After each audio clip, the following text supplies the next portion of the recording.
Well, hello, everybody. This is Tim Green with Rattle Magazine. Welcome to Rattlecast number 214. So glad you could join me.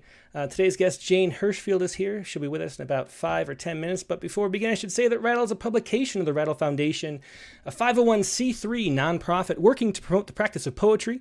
We've been in continuous publication since 1995 and unaffiliated with any other organization. We just do it because we love poetry, and I know you do too. So please do click the like button and share, subscribe, let people know about this. It's going to be a great episode. Tell your friends, share it on social media, leave reviews on iTunes. Whatever you can do to help spread poetry around the internet is much appreciated. We're currently focusing on iTunes, trying to get that boosted traffic up because I'm not in an Apple environment, so I didn't really know how it was going on. But now that we have graphics and they have analytics available for me at iTunes, I know that we could be doing better. So let's do better on iTunes by leaving a review and sharing it there, and that would be great too. Now, we always like to start with our Poets Respond poem. And this week we had a poem from Jaime Jacques, and she couldn't be here tonight. She has an event already scheduled. But she's writing about her father in this really touching poem. It's just such a tender portrait of her father. But it has to do with a lot of the politics that are going on in Canada right now. So let's take a look at this first. This is what she has to say about the events that inspired this poem in the news. Here we go. This is Jaime Jacques again. She says, I live in Nova Scotia, a part of Canada where people of color have historically been marginalized and treated poorly. In recent years, we have a massive influx of Indian students without the infrastructure in place to support them when they arrive. At the same time, relations between India and Canada have plummeted in recent weeks, as our Prime Minister has asserted that a Sikh separatist was murdered by the Indian government on Canadian soil. With all this in the news, I couldn't help but start to reflect on my father's experience living here when he was young. Despite his determination to assimilate, I can see how India imprinted him.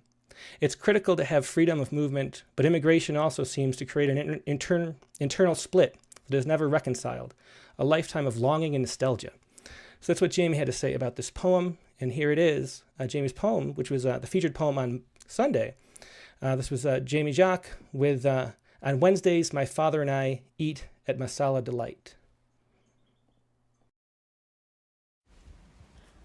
On Wednesdays, my father and I eat at Masala Delight, and it smells like Nag Champa and Vindaloo.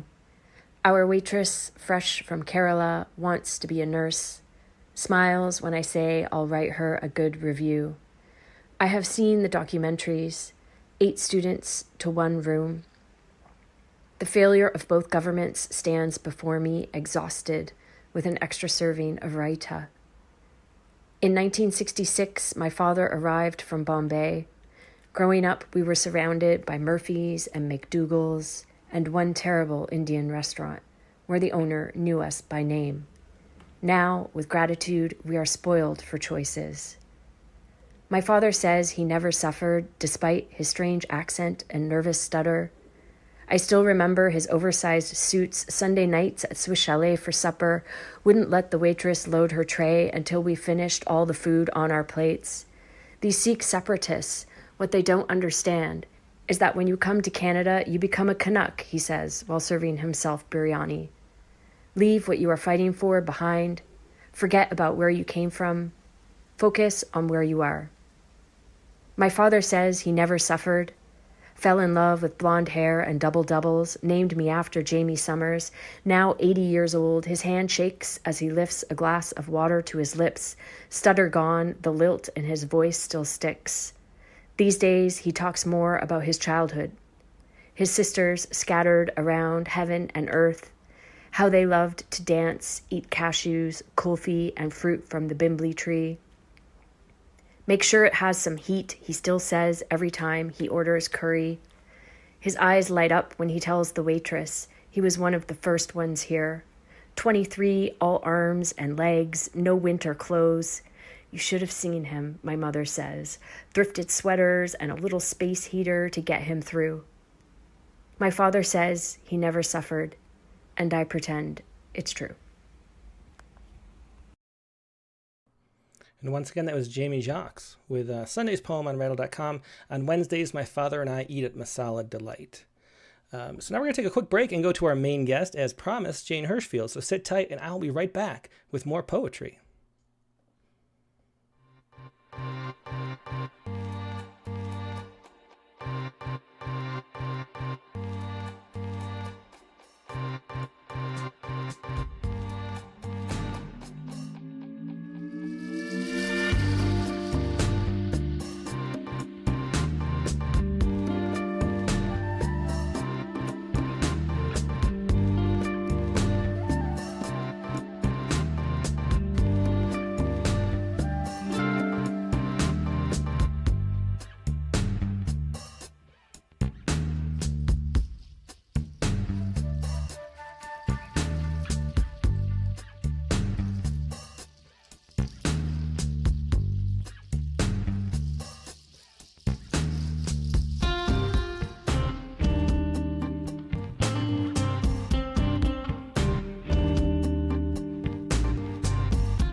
And we're back. Now, like I said, our guest today is Jane Hirshfield. She's the author of 10 collections and is one of American poetry's central spokesperson for concerns of the biosphere.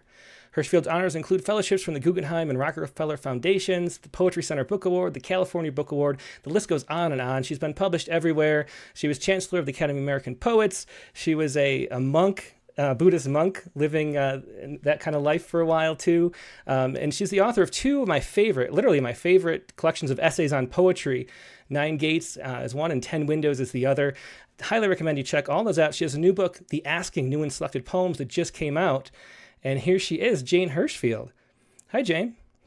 Hi, Tim. Nice to see you in person after a very long time. Well, almost in person. Yeah, well, this is close, and this is a really great way to do it. I love getting to talk to people. And you were mentioning, too, that you love podcasts.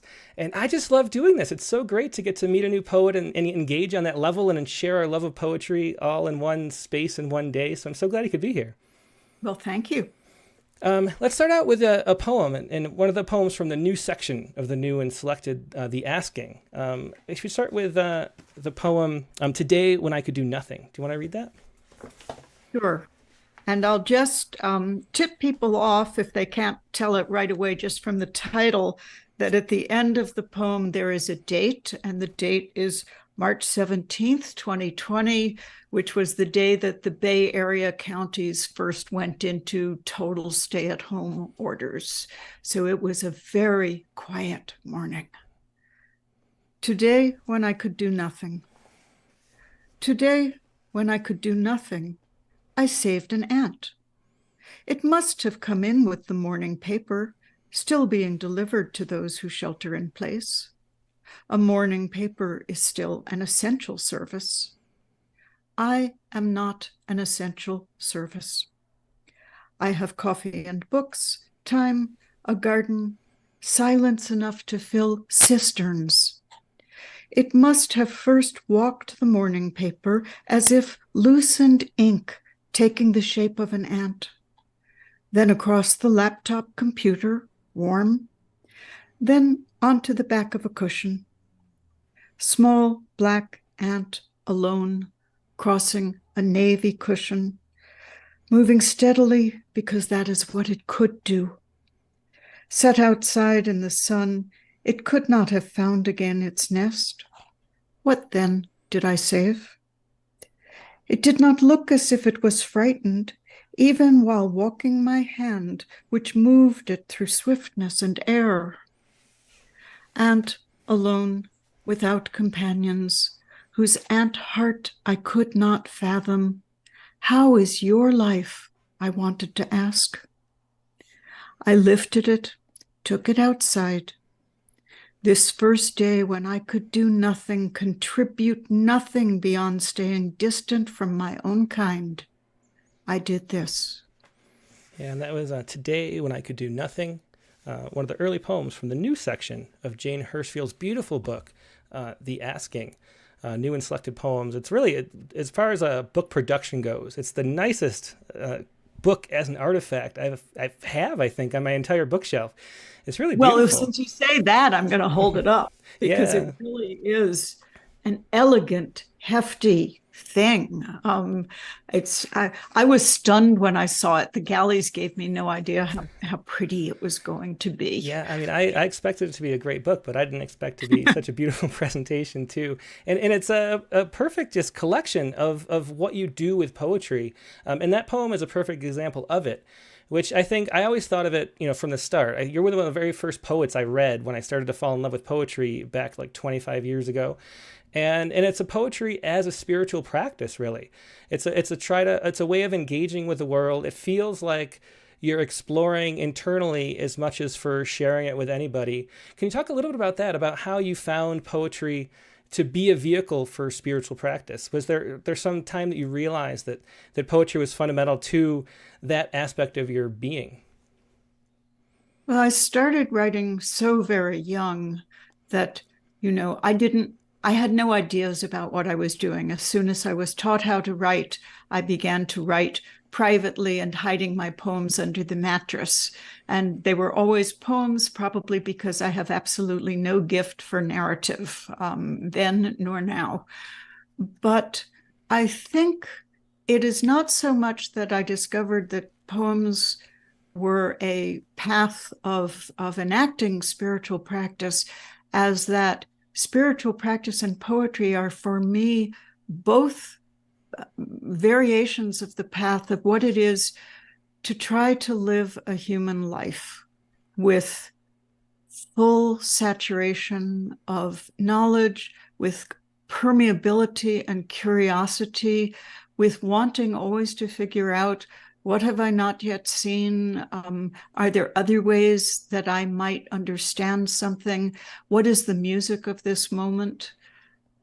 So, I think my entrance to Zen practice was later than my entrance to poetry writing, but both stem from the same rather sad, curious little girl. Yeah, and there's so much in common with the practice too. And there's a meditative aspect to poetry, which is sort of undoubtedly, a part of it for so many people who love doing it. That's kind of what we love doing. We love that feeling of falling into a poem and you forget, you're sort of, excised from time. The clock ticks by and you have no idea that it's been 2 hours and you're focused on the poem for so long. And there's a no self aspect to it that always struck me as very, very Buddhist. And the only other time that I get it personally is playing baseball, because it's something I've played for so long. There's a sense of when the ball's hit, you move before you think of moving. It's like your body being in tune with the environment rather than thinking and acting as sort of a conscious being. There's sort of the sense of oneness that Yes. that no self state comes from doing really probably anything for a long enough time that you don't have to think about it and you can really be absorbed and lose time. And that's the state of that I think we all love about poetry too, and a lot of poets talk about that. So do you think that was what you were finding even as a young child when you were writing poems for the first time, that sense of losing yourself and not being a self? Sure. And also, it was very interesting in what you just said. You kind of checked both since you had mentioned the essay books, you checked both the opening essay in Nine Gates and the last essay in Nine Gates, because the opening one is called Poetry in the Mind of Concentration. And it is all about the many forms of awareness that poems develop and how they develop a deeper attention and deeper awareness.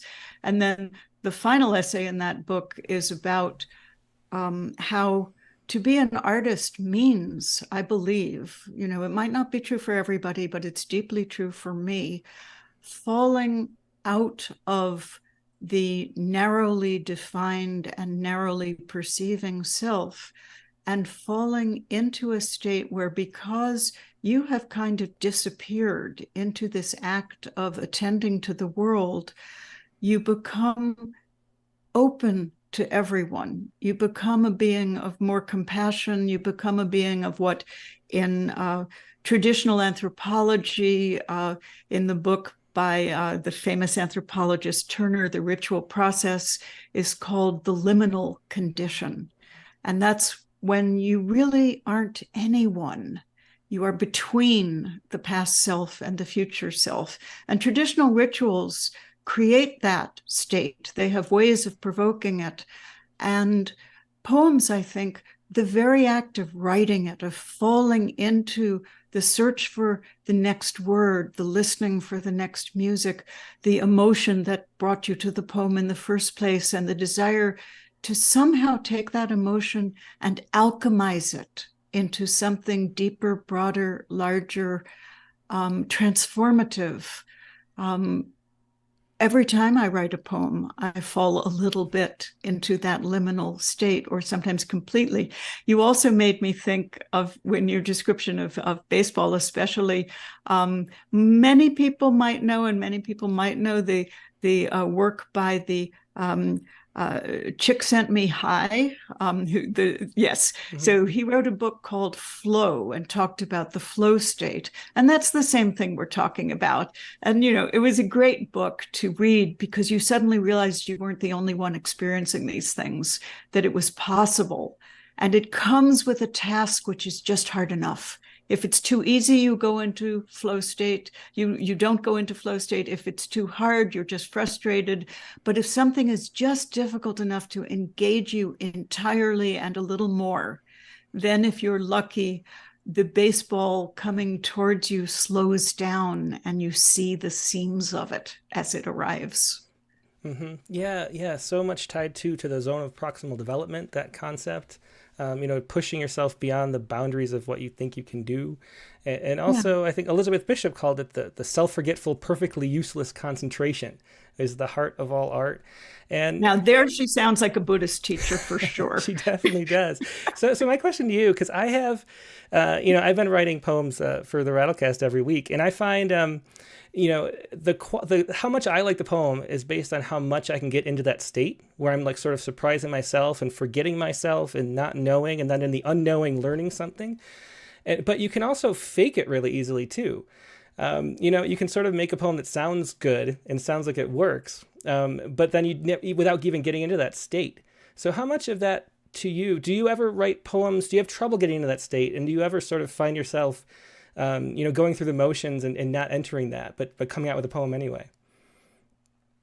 Well, what you were saying reminded me of a devastating moment, probably 25 years ago, when I realized I had ended a poem saying something that sounded good, but I didn't believe. Yeah. And I was absolutely horrified, and I just couldn't stand behind what it said, even though it was beautiful and moving. And so I am not a person who can fake writing my own poems. I'm just not. I don't write every day. I write when I have something to say. There are periods, every other year or so, I'll go off to an artist retreat, and for a month I will write something new every day, because you can't waste that kind of generosity. But ordinarily, I write when something needs to come through me. And the whole process you named, with things like discovering something unknown and being surprised, those are so much part of the first draft process for me.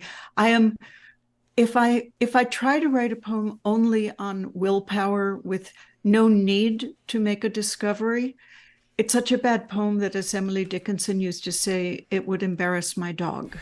And my dog has been dead for quite a long time now. Well, I bring it up because for sort of just that reason, because reading the whole, I couldn't help it. I didn't mean to read through the whole book, but I did. And it's a big book. And it strikes me the consistency of sort of the depth of searching, I guess maybe you could say. There's no filler in any of your work anywhere. And I was really impressed by that looking through it, because so many, especially with the way that poets entered academia, and we have to keep publishing books to justify all that, and it feels good to publish books, and so we keep doing it. There's this sort of sense that we sort of keep generating, and yet here every poem feels essential. It feels like something that needed to be written, which is a really incredible thing to see laid out in a book this length. So it's really interesting to hear you on that perspective. Thank you. Well, I've lived a long time. My impression of myself is that I'm never writing, and I'm surprised as anyone that I seem to have this large body of work. I just, it is never done because, gosh, it would be nice to write a poem. It is done. The title of the book reflects that. It's called The Asking. And I think I learned that poems are, for me, a way to ask the world and ask my own life and ask the language and ask the provocative image or the undoingly beautiful idea. Why do I love you, and what are you trying to tell me that I haven't heard yet? Yeah, well, it's just a great book, full of great poems. And let's read another one. The next one I had written down is a Thermopolium. And I wanted it, this seems, because we have our Poets Respond series that we always do, that we just read that first poem. And I remember getting poems about this news story, which was that they found food in the bottom of pots near Mount Vesuvius, like scraps of food. I think that was where it was. And so this is really a Poets Respond poem, actually. And so I'm curious, how you entered the space to find a real poem in there. You're pulling it from the news. But let's hear it first. This is a Thermopolium. Okay. Thermopolium. Found in an earthenware vessel, remnants of a Pompeian street stand's last day's stew. Fish, sheep meat, snails. Perhaps a meal delicious, tender, the archaeologist doesn't say. A person eats first for the joy of tasting, then for the joy of living to be once again hungry. A person tilts the head when they hear or see something new, as if change of angle could lead to a change of seeing, but eats with the head held upright, untilted, directly above the reliable throat, stomach, intestines, legs, feet. Eats with the life that expects to go on.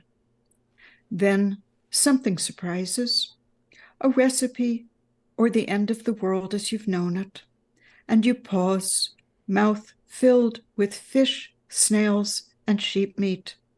Tilt your head to listen one moment longer. Yeah, and that was Thermopolium, another of the new poems from the Asking, the new and selected book by Jane Hirshfield. And I wanted to ask about this poem because it's the one in the book that I know comes from a news story because I remember. And so I can see the initial impetus of the poem, when that news came out. And it was intriguing. We got a lot of poems about that at Rattle too. And so my question is, at one point, do you know a poem is actually there? Like, what is your writing process like where you know that there's something lurking beneath the surface that's worth exploring? Do you, is it immediately like you sense that itch feeling and you have to go scratch it and search? Or do you sort of dig around with words and then sometimes it finds something and sometimes you don't? Is it more like, archaeology, or is it more like, homing in on something? Well, for me, it was indeed an irresistible story. And I know Dorianne Laux also has a fabulous and entirely different poem on it. But for me, oddly, the thing that caught me was the implausible contents of the, 2,000-year-old stew bowl. And also, of course, that they could know those contents. And I just had this instantaneous kinesthetic feeling, there's a poem in here somewhere. I've had that. Lots of my poems come from news stories, some identified a bit, some not identified. Years and years ago in a dentist's office, I read a National Geographic story about jade, and it had the names of jade in it. And I just tore out the page because I knew someday those names of jade were going to be needed for a poem. And I think it took 2 years before I finally needed them, but I'd been carrying them around, so I had them. So I have this visceral sense there's something in here. And I start by listening.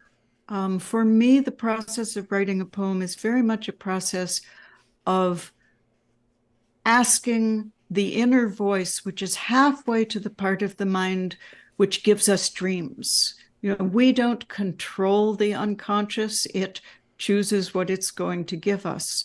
And so I allow that inner voice to begin to speak, and it will speak with a music, and it somehow knows where it's going before the conscious Jane, knows where things are going. And so I just begin writing, and then at a certain point, the part of me that knows the work I want poems to do will come in and say, where, what, how, and it will give me the discovery. And I didn't know what the discovery of this poem was going to be until at least, maybe until the first draft was done and I found that it was there. It has to do, the surprise goes back to those original, the experience of the original ingredients, but the business of the tilted head, the upright head, why do we eat? A person eats first for the joy of eating, then for the joy of living to be once again hungry. I think that's the emotional heart of the poem. The poem is basically, as I think why this story appealed to so many people, Pompeii is about the sudden, unexpected end of life with no preparation and no chance to take it in. And this poem, as probably is true of many, many of the others, is a poem basically saying, I just love being alive. Isn't it fantastic to be alive? Yeah, even with what we know is coming, whether, we all know it's coming at some point, whether it's coming the next moment like it does here, Yes. or To listen one moment longer. mm-hmm. Yeah. I feel that more and more. So these new poems are coming from, a different stage of my life than the early poems did. And it's something that has come up in me more and more in the last couple of years, is this simple sense of what a gift it is to be breathing, to be listening, to be seeing, to be walking. Our lives are so brief. And this world, even as it now is, with all of its catastrophic news and all of its damage, it is beautiful. And it seems to me that that's what we really need at this moment. I think there's a kind of a gratitude crisis. The news and what we're exposed to is so full of negativity because of negativity bias and the way that spreads through social media. And for media that relies on advertising, we have to get listeners and eyeballs, and that means spread the worst news stories possible. And so we're sort of left with this feeling that everything is terrible and awful, and we forget that there's so much to be grateful for too. I think it's a really common problem that causes so much anxiety and depression in the world today. And so having poetry that notices and appreciates is something that's really valuable. I think it's one of the not terribly hidden secrets of poetry, is the reason that we can bear to read poems about grief, about death, about loss, about sorrow, about disaster and illness, is because the words of the poems carry also the news of beauty. The poem is beautiful. The language has discovery of radiance in it. And that is the balm that allows us to take in the pain and not just turn away from it. If you hear a loud siren going by, you cover your ears. If you hear a church bell ringing in an Italian village to announce that there's a fire in the hills, you listen, you pay attention. You're able to take it in. Yeah, and there's sort of two things that come up reading your work in my mind, which is the word yes, I think, and saying yes to the world, and then we being collective too, and not just I. But about the yes, in the interview with Rattle you did way back in 2006 with Alan Fox, you brought up the Cavafy poem, The Great Yes and the Great No, which is just a beautiful. I think of that all the time because it's just so true. I pulled it up so I could read it really quick, but this is it's Che fece il gran rifiuto, which is the line from Dante. But it's for some people the day comes when they have to declare the great yes or the great no. It's clear at once who has the yes ready within him. In saying it, he goes from honor to honor, strong in his conviction. He who refuses does not repent. Asked again, he'd still say no. Yet that no, the right no, drags him down all his life. And that idea of there being the great yes and the great no, it strikes me, like thinking about that's what poetry is really doing. It is saying yes to things, even suffering. We record our suffering in poems and share it and embrace it, and then everything else is swirling around that too. But it's saying yes to this life and the humanity that we have inside. Is that would you say that's the central thing to what you're trying to do, is to say yes to the world with your poems? Yes. I think you have brought up, I still think of the Cavafy poem all of the time. It is a lifetime companion for me. And when I've been giving readings from this poem, one of the runs of poems that I give is, here are poems which are doing the work of finding out how to say yes to the difficult. Because that's not a one-time marriage. You can't just decide to do it because something difficult is going to come around the corner the next day or the next year and require you once again to find what Robert Frost so poignantly called the momentary stay against confusion. Mm-hmm. And I think poems are a way to renew our vow with existence. They are, by their nature, antidotes to despair and navigations that bring you from depression to a more embracing feeling about your life. For me, that is lifelong, a great deal of the work they have done. Mm-hmm. And it seems to me, I mean, a lot of times you hear the complaint about contemporary poetry that there's so much, negative, so much suffering, so much pain that we're expressing in the poems. But there's a way that's healing and joyful too, which is sort of, people who don't read a lot of poetry don't understand that you get that feeling from it, that connection between each other, the knowledge that other people are going through similar things too, is actually healing, positive feeling too. Do you ever have trouble communicating that to people? How do you think of the audience for your poems? I guess is what I'm thinking about. Like, do you think of how they're going to be received and by who, and what people are going to be gained out of them, or are they sort of artifacts of your internal analysis and exploration of life, and then however the chips fall where they may? Do you think about that at all? Well, I'm the first audience because I'm the one who's trying to discover what the poem has to say. Once I have that working first draft and I know there's a poem there, I do give some thought to the fact that, well, if someone who isn't me reads this, what will the words on the page carry to them? Will it carry them enough so that they can have, if not the same discovery, then some similar experience? And I do try, as much as one can, to read the poems over as a craft matter, as if I hadn't written it, and as if I could see what it was if I weren't me. And that's one of the sides of revision. The other side of revision is to step back inside the poem and ask if I've truly explored what needed exploring, said what I needed to say, said anything I didn't believe, which must be cut. But yeah, it is. After you begin to be published regularly, you start to feel a responsibility to your readers. I certainly don't imagine who they are. They get to choose. Somebody can choose to read me or not choose to read me.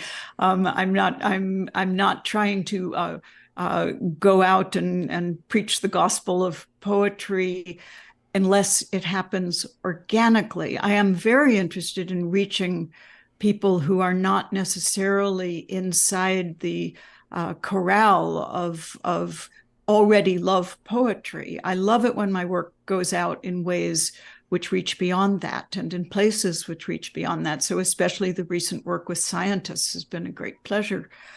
But it just feels to me that if I became overly concerned with audience, I would lose my soul. Mm-hmm. I can't be overly concerned with audience.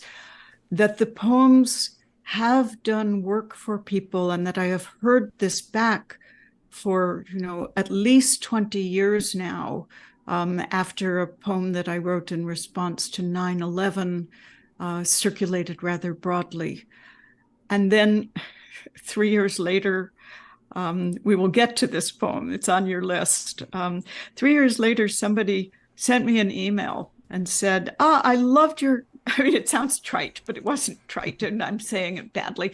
He said, your 9/11 poem meant so much to me. I can't wait to see what you write about the Indonesian tsunami. Wow. And I was totally startled. And I thought, I can't write a poem about the Indonesian tsunami.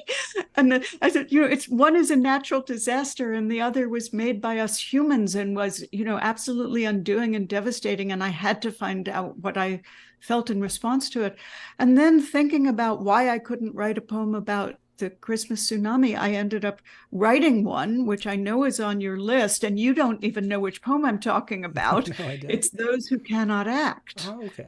And we could skip to that now if you like. Yeah, it's one of my favorite poems we've ever published. It's such a surprising place the poem goes. I guess that's what we'll say now. But yeah, let's hear that. Okay. So since I've already people come to poetry readings and Zooms and things to hear the gossip. You get to hear the background that isn't necessarily said in the poem. And that is how this poem came to be written, was, the email saying, can't wait for your poem. And I'm thinking, can't write that poem. Where's the poem? And I realized that for me, there was a poem, and it had to do with the innocent bystanders. Yeah. It had to do with people whose deaths nobody is, it's not the subject of the Greek tragedy. It is just they died. So they aren't the protagonists. So it began also, first I kind of had figured out what was there to be said about a natural disaster. And then I remembered or came across the quote from Aeschylus with which the poem starts. So the title, Those Who Cannot Act. Those who act will suffer into truth. What Aeschylus omitted, those who cannot act will suffer too. The sister banished into exile, the unnamed dog soon killed. Even the bystanders vanish, one by one, peripheral, in pain, unnoticed, while. So the poem breaks off grammatically. There's no period at its end.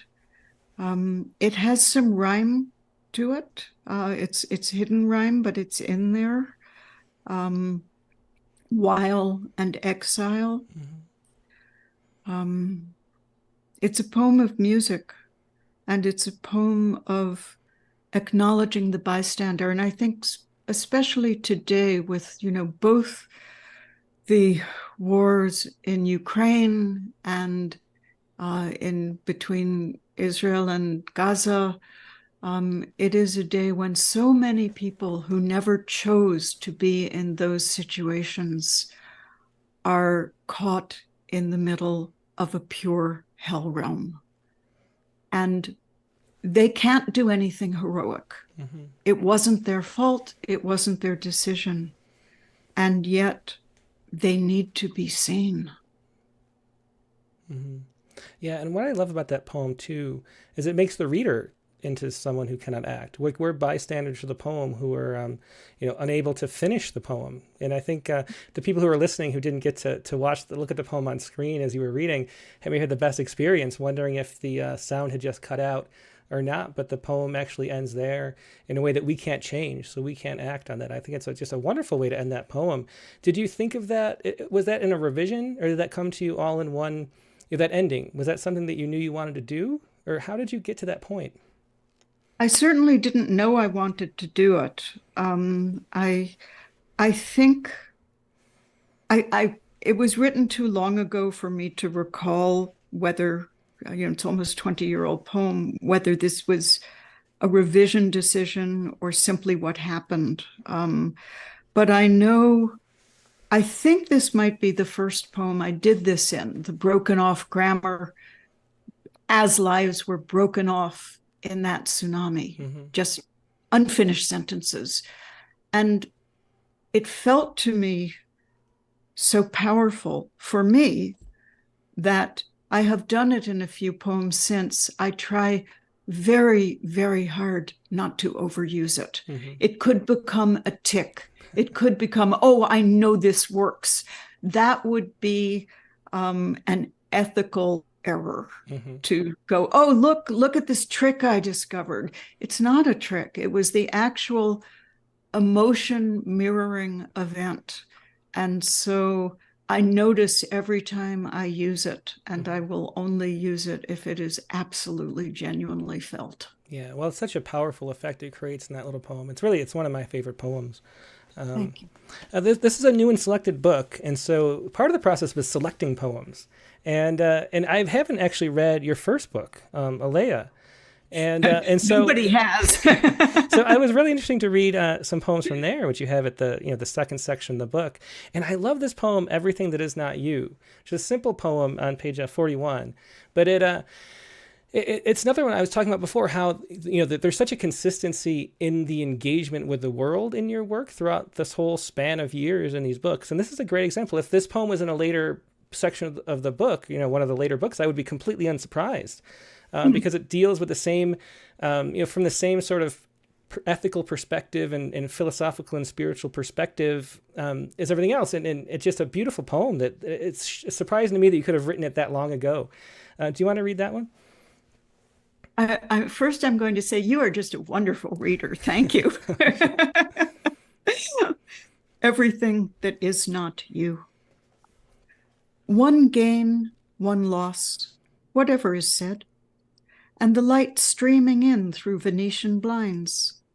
As this room could be any room, these words any words. The impossible closes around like a smooth lake on an early morning swim. Everything that is not you. Yeah, and that is such a beautiful metaphor. Everything that is not you. That metaphor, the impossible closes around like a smooth lake on an early morning swim. Everything that is not you. And it's that same sort of concept we were talking about before of, writing a poem or playing baseball or whatever, get that sense of actually being completely connected with the world, like it's one thing and not these things carved up separately. I mean, it's such a Buddhist view of the world, but then the feeling of it, like the water on a calm lake slipping around you, and there's a way, it makes me think too of the way that like, it's impossible to be wet, because, yes, because there's always a gap between the water and you, even if it's it's the charge that your skin feels and not the water itself, and so, there's something about that. There's something about the disconnect, but then the moments that you can feel that connection, that oneness, are so important and so special. Can you speak a little bit about that, about your spiritual practice and your sense of what the world really is, sort of beyond our carving it up and naming it, if you follow what I mean? The world is, we have our human view of existence, because we are inside this particular choice that evolution made. That doesn't sound very spiritual, but it's in complete accord with my spiritual sense of things and with, Zen practice as I understand it, which is not, as some people still erroneously have the idea, Zen practice is not about the erasure of self. It is not about nihilism. It is not about emptiness in some shallow way of nothing matters or nothing is meaningful. It is about both treasuring this particular manifestation of existence from, an ant on a newspaper in your house to the redwoods that I can hike over a ridge and visit, to the extinct birds and fishes through all time, through all space. Particularity is the expression of this very moment. And Zen has a great allegiance to this very moment. What it does not do is reify that moment into something fixed, into something that you can, wrap up, tie in a string, and hide in a drawer and keep. One of the things I said a long time ago, which for a while was the most repeated thing I've ever said, and it wasn't from a poem, was that all Buddhism can be unfolded from 7 words. Everything changes. Everything is connected. Pay attention. And, there are things which aren't explicitly said, but if you truly feel that you are connected to everything else in existence, you will find compassion. You will find, through that sense of interdependence and interconnection, your care for others equal to yourself. And, I'm quite sure if somebody aimed a gun at me, I would try to run, because that also is in me as a human being, as a member of a species with a certain amount of self-protection built into our psyches and our brain stems and our amygdala. But what practice adds and what poetry itself adds is an enormous empathy and feeling of non-discontinuity, if it makes sense to say it that way, that really our lives are inseparable from all lives. And when you feel that, another, sort of old trope about Buddhism was that, if you sit in a monastery, you're not helping anybody. But I think it leads to a greater sense of engagement and a greater wish to help the world be more tender and less cruel for all of us. A great sense of, Zen practice might sometimes be described as, a sense of equanimity or the perfection of things as they are. And you can have both the sense of the perfection of things as they are, which is referred to in one of the other of the new poems, and at the same time, an absolute vow to lessen the suffering of other beings and your own being. Yeah. And it strikes me too, I mentioned that the we is so central to your poetry. And what I mean by that is that sense of moving from the I to the we, which if you look at all religions, there's this movement from this self-centered, this person-centered focus to the collective-centered focus, from the I to the we, and seeing that there really is this connection between everything is really what matters fundamentally at its heart.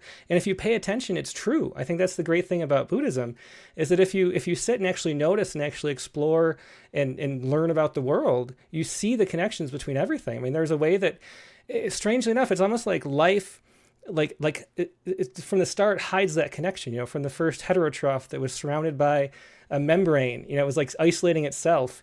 And then we were a clump of cells getting more and more isolated, but the whole time being completely connected and not existing without that semi-permeable membrane that moves things in and out. And so everything is connected right back from the dawn of time. And, all through our DNA, we're all relatives, and the earth is one system and we're all part of it. And just seeing that changes the way you think about the world. And our blood is salty because we began in the sea. Yeah. Yeah.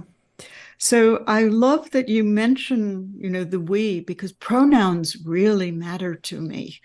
And a poem even earlier than the earliest one in this book. So the earliest poem in the book was written when I was 18, and a poem that I wrote when I was 17, which was certainly not good enough to put in the book, but it had one line that I've always remembered, which was, to define the meaning of we is to find a life.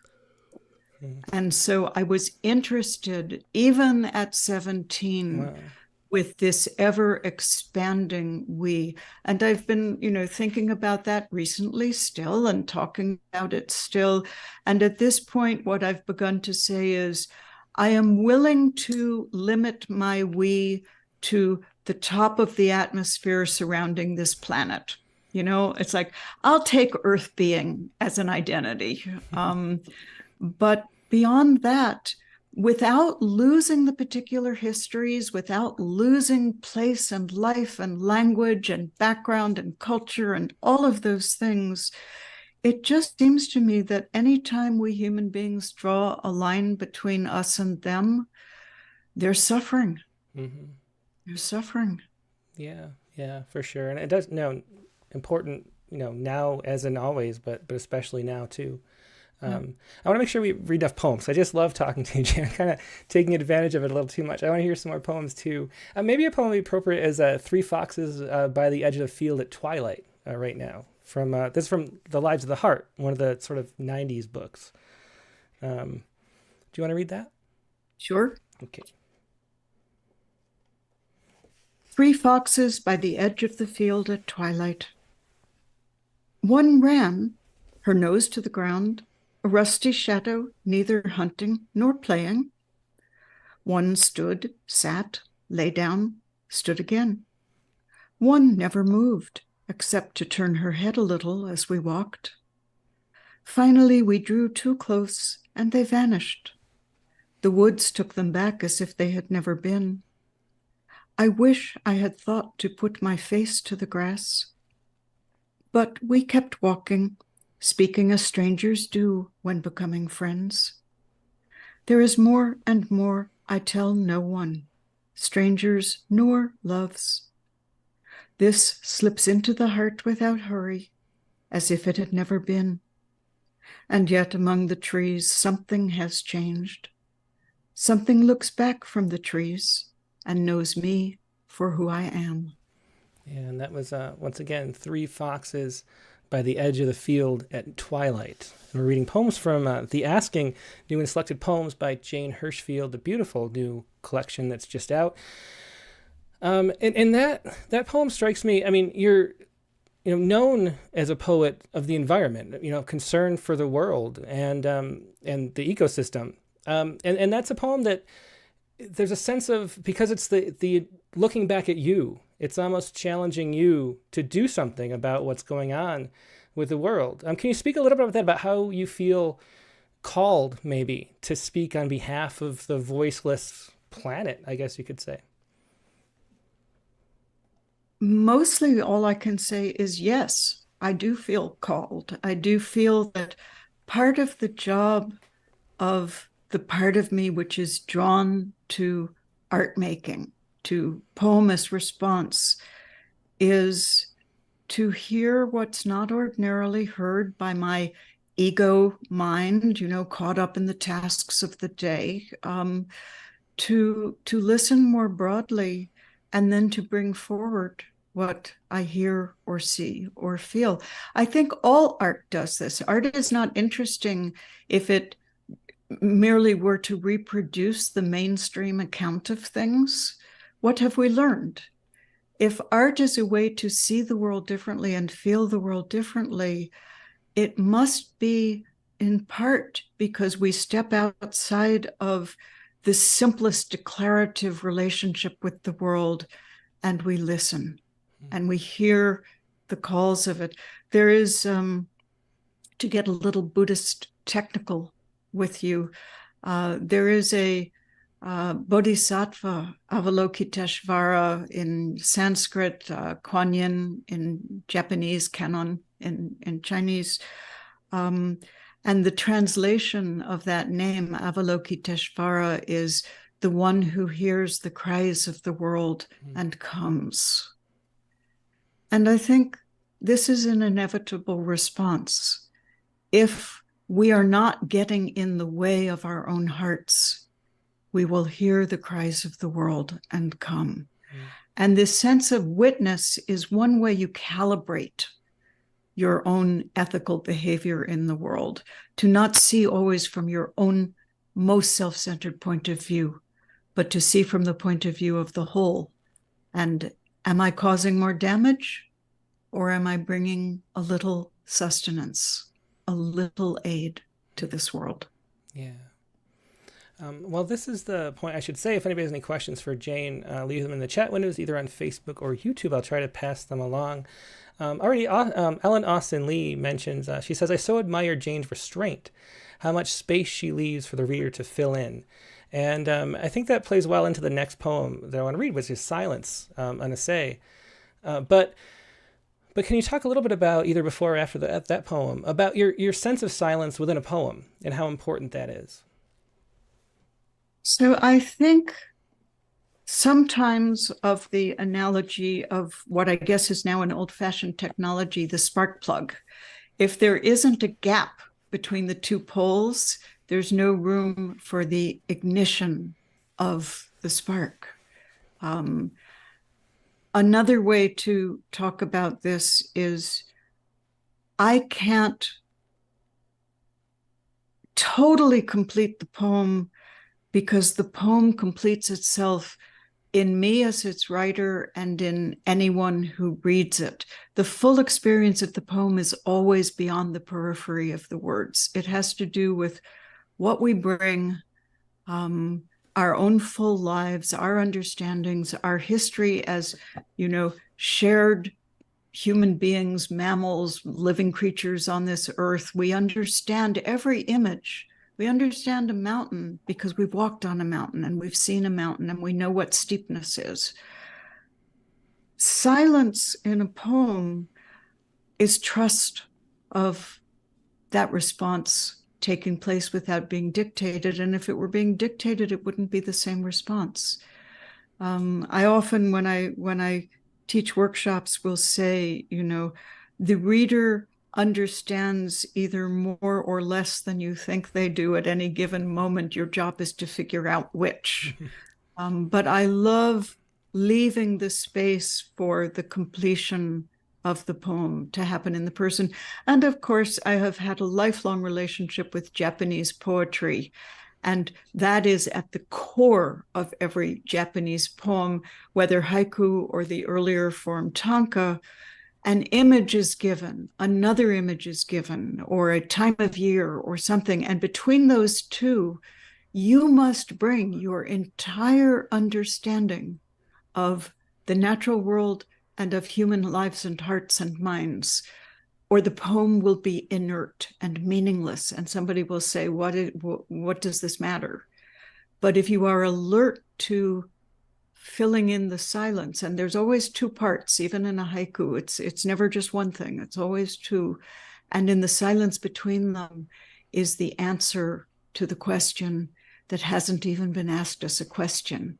And yet we feel all poems. When we read any poem, we are entering it with the knowledge that a certain kind of rhetorical expectation of transformation, of curative healing, of perplexity transformed to a better perplexity, something that is the work of art. There's no reason to turn to art except because it's offering us something that will change us. And if I'm the same person after writing or reading a poem as I was before it, then that work of art has not been effective for me. Yeah, and that might be called The Asking, I guess you could say, right? Oh. So that's a perfect title for this book. So you want the poem now, yeah, I guess? Let's hear the poem. I have odes to silence all over my work. They're all over my poems. They're in the essay books. I just have paragraphs praising silence. I have that earlier line that we heard about there's more and more I tell no one. That leads right into this poem, or at least right into the idea of silence. So silence and assay. No one wants to buy you or gossip about you or play your unlabeled, unlined vinyl LP. How quickly you're consigned to the bin labeled boredom. How untradeable, how unfollowed down a dark street. Silence cannot be taught and refuses all invitations. Cupped in one open hand, it feels weightless. With time, though, silence starts to grow heavy, to silently weep. But it's hard to be silent while weeping. The silence leaves. The empty hand without it trembles a little. Einstein called time what stops everything from happening at once. Silence stops everything from shouting at once. At 5:18 here every morning, one loud bird complains about too much silence. The day is here, it announces. No other birds join it, so it goes back to being quiet. Hearing it helps me. Each morning I'm glad of silence, but also glad of the bird that woke me so I can be happy a moment right alongside it, knowing soon I'll again not be awake. Silence is generous that way, also is poor, and it's worth nothing until you'd give anything for some. Yeah, that is Silence, an essay from The Asking by Jane Hirshfield, one of the new poems from the new and selected volume. And can you talk a little bit about that form? I don't know if the form is the right word. It's a type of poem, an essay. And it was something that you developed yourself. How did that come to be, and how do you think of it? So I stumbled into it because I had started writing poems in a certain voice, and then one of them was even more in that voice, which was a different sound and a different way of proceeding than anything I'd been doing before. And I thought that the reader might need a little help catching on to the tone. And so, I could have called the first one that I ever wrote, I could have called it, they're not unlike poems which have the, sublabel, a meditation. But for me, meditation has such a particular meaning that it's not something I wanted to attach to my poems. And I hunted around to think, well, what is it then? What should I call it? Well, the word assay really struck me when I thought about it, because it has two different roots into this use. One is comes from the French word essayer, to try, which is the mother word of our form, the essay. And my poems that I call essays are a little bit essay-like. They're a little more prosy in their music. They think in the speculative way that essays do. But I also had been living for, quite some years then with a molecular biophysicist, and issues of science and nature would arrive at the house. And on the back covers were ads for very expensive assaying machines. And, what an assaying machine does in a laboratory is it takes a substance, and it disassembles it to see how much of this and how much of that are in it. So there's also, of course, the assayer's office in gold rush country. You'd take in your rock and the person would say, okay, there's this much gold in it. And I loved the idea of taking subjects and thinking about them not with the breakdown of materials of physical science, but with the breakdown of materials of the imagination, approaching the same thought from different directions of imagination and questioning. And the first poem, I thought I was just calling that one poem that. And what I discovered over time was it felt like a really usable tool. And so I kept picking it up and doing it again. And so, many of them the first ones are all in after, but I think every book since has a poem or more that calls itself an essay. It's a voice, and voice is a tool for discovering meaning through a different pathway. A sonnet produces meaning in one way, a haiku or tanka produces meaning in another way, a sestina or villanelle produces meaning in another way. And for me, the feel of an essay, it's like a gaited horse. It's a different way of moving through the world to make a different kind of discovery, or to make it available in a different way. Yeah, I just love to hear you describe that. I think it was one of the early things I loved that you do with poetry, because I've always felt, and when I first came across it, I was a science major working in an RNA lab doing essays of mRNA. And so I've always thought of poetry as a different kind of scientific exploration. It's a kind of discovery, a kind of meaning making and sense making about the world that doesn't use the scientific method, but uses something sort of deeper and more holistic and intuitive or something like that. But just as much a tool for understanding. And so thinking of poems as essays is really fascinating to me. I love that concept. Do you want to read another one so people can get another sense of the form now that we've talked about it? Maybe To Judgment? Sure.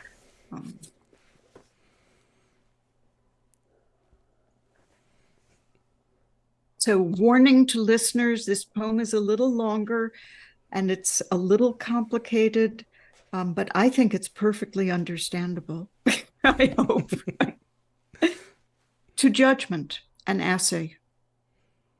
You change a life as eating an artichoke changes the taste of whatever is eaten after.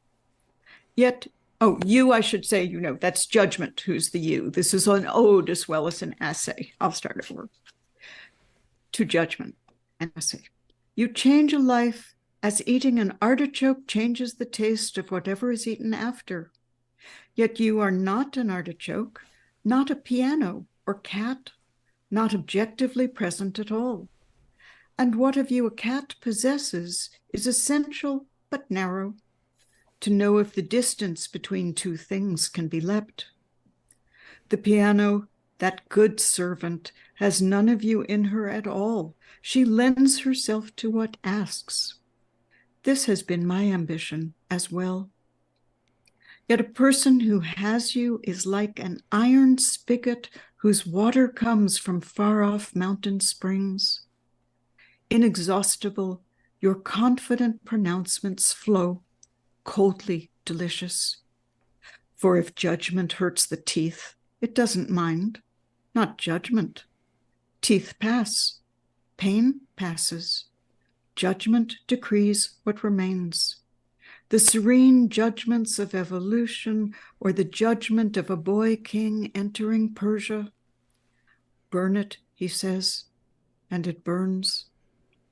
And if a small tear swells the corner of one eye, it is only the smoke. It is no more to him than a beetle fleeing the flames of the village with her six-legged children. The biologist Haldane, in one of his tenderer moments, judged beetles especially loved by God because he had made so many. For judgment can be tender.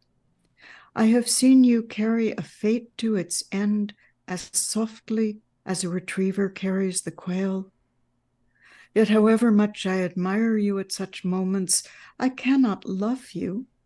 You are too much in me, weighing without pity your own worth. When I have erased you from me entirely, disrobed of your measuring adjectives, stripped from my shoulders and hips each of your nouns, when the world is horsefly, coal barge, and dawn the color of winter butter, not beautiful, not cold, only the color of butter, then perhaps I will love you, helpless to not. As a newborn wolf is helpless, no choice but hunt the wolf milk, find it sweet. Yeah, that was To Judgment, an essay from, I believe it was from After originally, and that we're reading poems from The Asking by Jane Hirshfield. And I think that's a great example of a poem where I can see, because you add so much, come from so many angles, I can see how that poem can come to be over the course of time and work through revision, because there's so many different ways you approach a subject. And one of the things that's interesting, I've always had trouble revising myself. It feels like you can't step in the same river twice. And so once you're out of the poem, how do you get back in is always a problem. And I saw one time you said something about how by revising my poems, I was revising myself. And you realized that you had that sense of being able to change things through changing your poems. So can you talk a little bit about that before we go, about how the process of revision becomes part of the spiritual practice too? Yeah, so that is a reference to, I think I had the idea independently first, but then I discovered this amazing quatrain by Yeats. It has no title. It's just stuck somewhere in one of his collected poems. And what he wrote was, my friends who say I do it wrong whenever I revise my song, not know what is at stake. It is myself that I remake. And it's just marvelous and very true that in fact it's a great way to work on yourself, because you can look objectively at something and go, oh, that's awfully narcissistic. And when you fix the poem, I'm quite sure you are also, administering a little anti-narcissistic medicine to your own heart, mind, and psyche. So yeah, it's I changed my relationship to revision radically the year I spent co-translating the work of the two foremost Japanese women classical poets, because Japanese and English are so very different grammatically that you can try 7 rather different versions and they're all equally valid and equally accurate. There are things left out of Japanese that you have to decide in English, like a grammatical voice. And that year of that work, which was 1985, it turned me from someone who had a difficult relationship to revision to someone who realized, I don't have to worry. I can experiment and I will find out. You don't lose your first draft. It's right there on the piece of paper. You can't lose the original Japanese poem. Its greatness will not be damaged by anything I do with it. And so you learn, oh, what if I tried a different verb tense? What if I tried third person grammar or second person grammar? and something steps forward and more power is gained. And suddenly revising became not fraught, but a joy, because if I can make a line better when I'm revising a poem, it's as deep a happiness as writing a good line in the first place for me. But, reading this poem, I realized as I went along how many of the things that we've been talking about are in it. The disappearance of self is in it, and the feeling of it is for me a poem with a great deal of very specific Zen practice in it, because there is a famous teaching in Zen which says the perfect way is not difficult, only give up picking and choosing. And, lovely statement. But we human beings are always picking and choosing, including when we are writing and revising our poems, but even when we're deciding what we're going to have for dinner. And so I was really trying to work out my relationship to this idea. I do not like myself when I am judgmental. I do not like myself when I am opinionated. And yet, if we're going to live in these bodies in this world, we are always making judgments. We are always having opinions. And so that was the problem I wanted to solve for myself in working my way through this poem. And I actually got there, because what the poem is basically saying at its very end is, when the world is horsefly, coal barge, and dawn the color of winter butter, not beautiful, not cold, those are opinions, only the color of butter, then perhaps I will love you, helpless to not, as a newborn wolf is helpless. No choice but hunt the wolf milk, find it sweet. So I step back into judgment, sweet, there you have it. It's just like beautiful and cold. And the poem is basically working my way through, okay, if I am willing to surrender judgment, then I can have it again. As long as it's not a fixity. Yeah, as long as it's controlling always you. open to question. Yeah, Deb Tannenbaum says, I've noticed little meanness in some of my poems, and by noticing and changing it, it changes me, which is a great way to put it too. That's a great explanation. I remember hearing you say that and trying to understand and embrace it, and now I think I do. So I'm glad I stretched. I'm sorry for keeping you longer than I said, but I got to learn about that, so thanks so much. I should say too, if you're watching the show and enjoying it, please do click the like button. Wherever you're watching, there's hundreds of people literally watching between the 3 platforms. If you could click the like button, that helps more people even see it.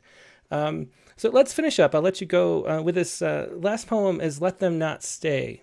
And it's one of the poems that you're most well known for. It kind of went viral at the Academy of American Poets Poem of a Day thing. And it really is a beautiful poem that touches on so much of what poetry, is trying to do, by embodying what poetry is trying to do. Can you explain a little bit how this poem came to be and how it came to be published and so popular, and then read it? Yeah. So I actually wrote the poem in 2014, and I wrote it with the crisis of the biosphere completely in mind. And it imagines the future looking back at us in this pivotal moment and knowing whether what we did created a viable world or did not create a viable world. So it's got a strange quality of relationship to time in it. But I wrote it, and then it's 2014. It was probably the first poem in my last book, Ledger, to be written. And then I felt I had to live up to it because it was so dire in its possibilities that I just felt, okay, I have to live up to this poem. I have to do my best to make this poem seem incomprehensible 150 years from now. Yeah. I want someone to stumble over it 150 years from now and say, why was she so worried? But I think the only way we get there is by exactly being so worried. When I wrote it, I felt like it did something. And I did not send it out anywhere. I felt like this is a poem that has work to do, and I'm going to wait for it to be able to do that work. I'm not just going to send it somewhere. And in late 2016, I was asked by the Academy of American Poets if I could give them a poem for their New Year's Day, Poem-a-Day. And I answered, I don't think I have a poem for New Year's Poem-a-Day, but I think I have a poem which you might be interested in running on the inauguration day of the then incoming president. So we're talking 2017 now. Mm-hmm. And I said, you decide, but I think it might be meaningful on that day. And 15 minutes later, they emailed me back and said, oh, yeah, we've all looked at it. Absolutely, we're going to run it. So when it was published not in the context of the environment and the biosphere, but in the context of politics. And as I've been reading this, as I've been doing events for this new book, one woman came up to me and said she was absolutely sure it was about another crisis entirely. So now I've begun to feel that perhaps it's an all-purpose crisis poem. But I began, after writing this, to become a much more engaged activist in many, many ways. And, its first virality was as a political poem, but now more and more, email, even yesterday from a composer, it is stepping forward as a kind of anthem for the environmental movement. And I am moved and grateful that I've written something that might serve. So let them not say. Let them not say we did not see it. We saw. Let them not say we did not hear it. We heard. Let them not say they did not taste it. We ate. We trembled. Let them not say it was not spoken, not written. We spoke. We witnessed with voices and hands. Let them not say they did nothing. We did not enough. Let them say, as they must say something, a kerosene beauty, it burned. Let them say we warmed ourselves by it, read by its light, praised, and it burned. Yeah, that is such a beautiful poem. Let them not say, and really, for any kind of problem that we're dealing with, and we only have so much power to change anything. And that's something that we have to grapple with as human beings, that we can't change the world.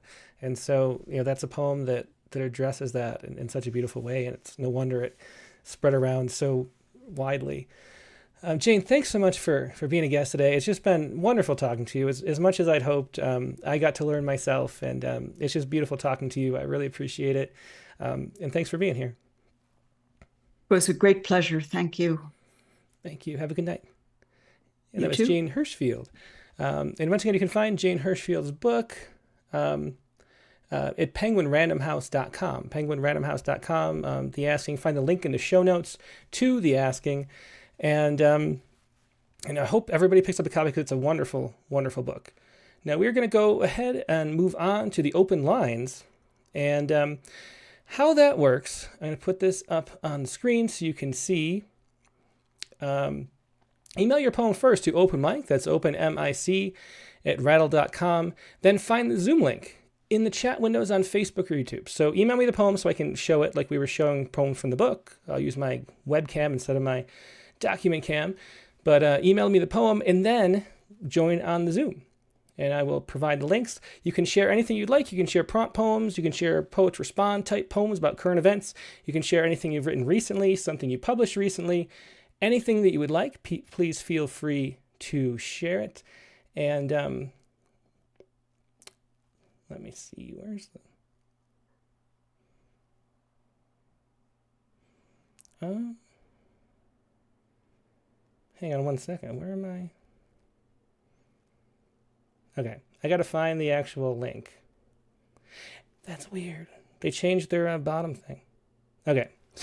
So I will share the link in just a second, but we'll be right back with more poetry.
And we're back. Thanks for your patience. And like I said, you can share any poems you'd like on the open lines.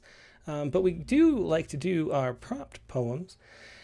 And the prompt for this week was to write a poem set in the first place you ever worked. And so Katie Dozier's here, our prompt poems editor, to talk about that. And that was inspired, of course, by last week's guest, Arthur Russell, his book, At the Car Wash. Hey, Katie, how you doing?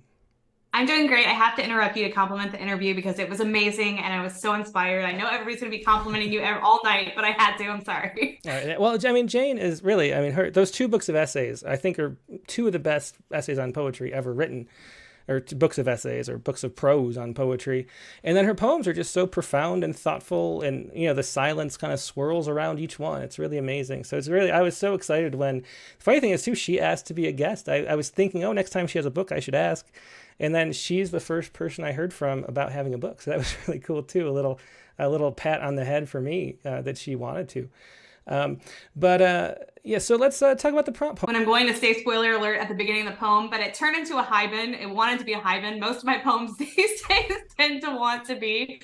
But it was fun because I hadn't, really pictured this location for quite a few years. And so really going back into it, it's funny how much things can really go back if you just start writing about it, especially in a journalistic kind of way. Mm-hmm. And so what was your place that you wrote about? The cafeteria at Florida State University. So that was your first job. And what was it like going back to that place and time? It was really interesting because subsequent to that, I actually went to culinary school later, so it didn't scar me too much, I suppose, with working around food for the first time like that. But it was interesting. I've been back to visit FSU and doesn't exist anymore. So occasionally you'll find reference to, I think this place was open for 2 semesters or something. And went defunct. Well, let's hear the poem. This is Now Hiring in the Seminole. Well, I'll let you read the title. Occasionally you'll... Yeah, otherwise I was like, we can't both read this title. That's going to be the rest of the show. So you're good. Okay. Now hiring in the Seminole Student Union, RFOC, real food on campus. Spoiler alert, it was not real food on campus. It was chicken nuggets and cheeseburgers and French fries that strutted out of a Cisco truck as if they weren't already running late for class. Discarded pools of soft serve with neon sprinkles. Even the rainbows melted in their hangover. Ketchup squirted into smushed paper cups. Sensible salads on the side, now just discarded mush. I stacked the trays while hoping the other Knowles would look away. Tried to remember to write about it all one day.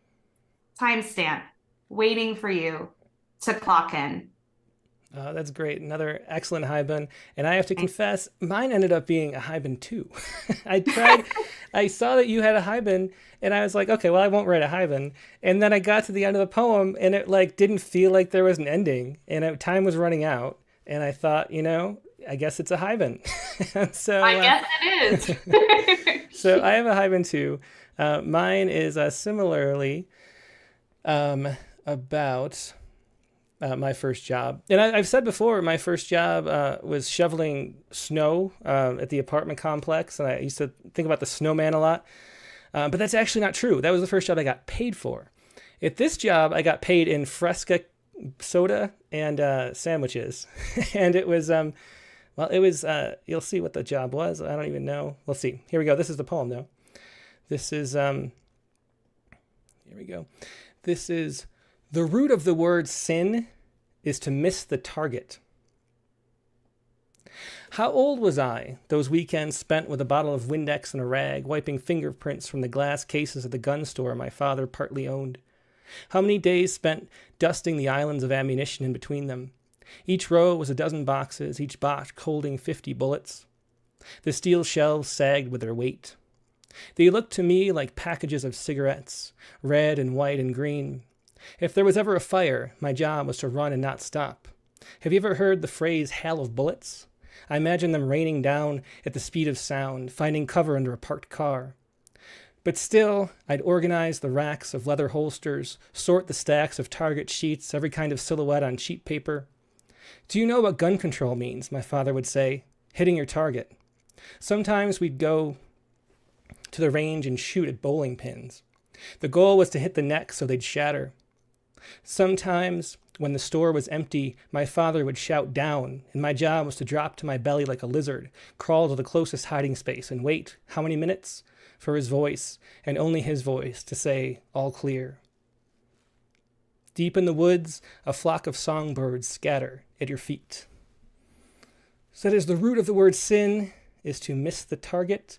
My first job was wiping the display cases at a gun store. So there you go. I might have been like 10 or 12. I'm not sure how old I was then, but that was Saturdays for a while. Yeah.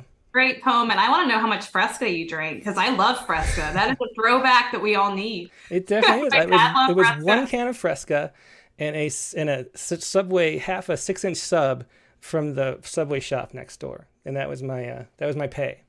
Well, I'll give you a 2-liter the next time we're together. Oh, wow. That'll be a real throwback. Okay, so we also have the prompt poem of the month.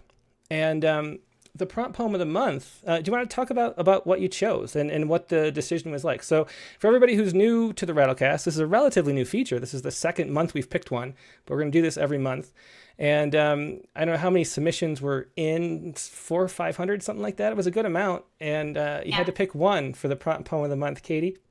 And so talk about that experience. Yeah. It was really hard because you guys write amazing poems. So there was that. There were so many that I read multiple times and really enjoyed in doing it. And I did end up picking a Hyben that I think really, I love the way the interplay between the title and then the prose section and then the haiku. I thought that there were kind of the biggest leaps between each and that you really had to combine all of them. And that it's a great example of a Hyben that, the sum being so much bigger than the parts mathematically should add up to. So, yeah. Yeah, this was a really wonderful Hyben. Let's see. And I forgot to put it on the internet, on the website before the show. So I'm going to read it from Submittable. But we have the audio as well. And the poet, of course, was Farah Ali, who lives in the UK, and so couldn't be here. It's like 2 a.m. there. But she was thrilled to have the prompt poem of the month chosen. And here she is reading it. It's White Rabbit. And this is one of those times, if you're watching on the Zoom, you'll have to make sure your Zoom is muted and listen on the regular stream, because you won't be able to hear it otherwise. But this is, well, maybe you can hear it through my microphone. I don't know. We'll see. But this is White Rabbit. Here we go.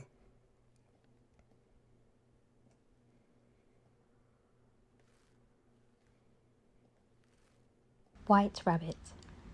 Pre-dawn stars. Apartment lights vanish. One by one. Late, I rush down the stairs.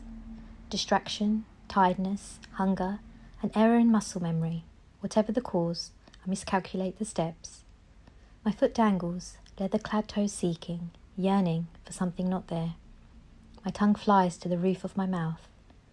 A lurch of the stomach, giddy panic at the sensation of plummeting, airy milliseconds, then the jolt of impact as I land on concrete. Ears ringing, stunned and hurting, I get up, blinking stupidly, self-conscious even though I am alone. Brushing myself down, I wipe the tears, smooth down my hair. Check the time. Hobble away with a surge of adrenaline and continue my day of underground trains and office buildings, glimpses of sky, jostling and noise. I want to tell someone, but do not. Back home, I take painkillers and lower my stiff body into the bathtub. The bruises fade, but the relief that the fall was not as far as it could have been, that at least this time the ground was there to catch me, lingers. Midnight moon, lost in the warren of city streets. Yeah, and so that was the prompt poem of the month. That was White Rabbit, again, by Farah Ali. Just a beautiful use of the haibans. So we are really loaded with haibans right now, Katie. And that's how I like to be, so I'm very glad. It is a really wonderful form. Do you have something else you want to say about the experience of choosing the poem this month? I think that we had more than ever from that. What was it like to pick one? And I think there were just a lot of great poems, weren't there? Yeah, it was really interesting. I did a first reading, and then I narrowed it down to about what ended up being about the top 10%.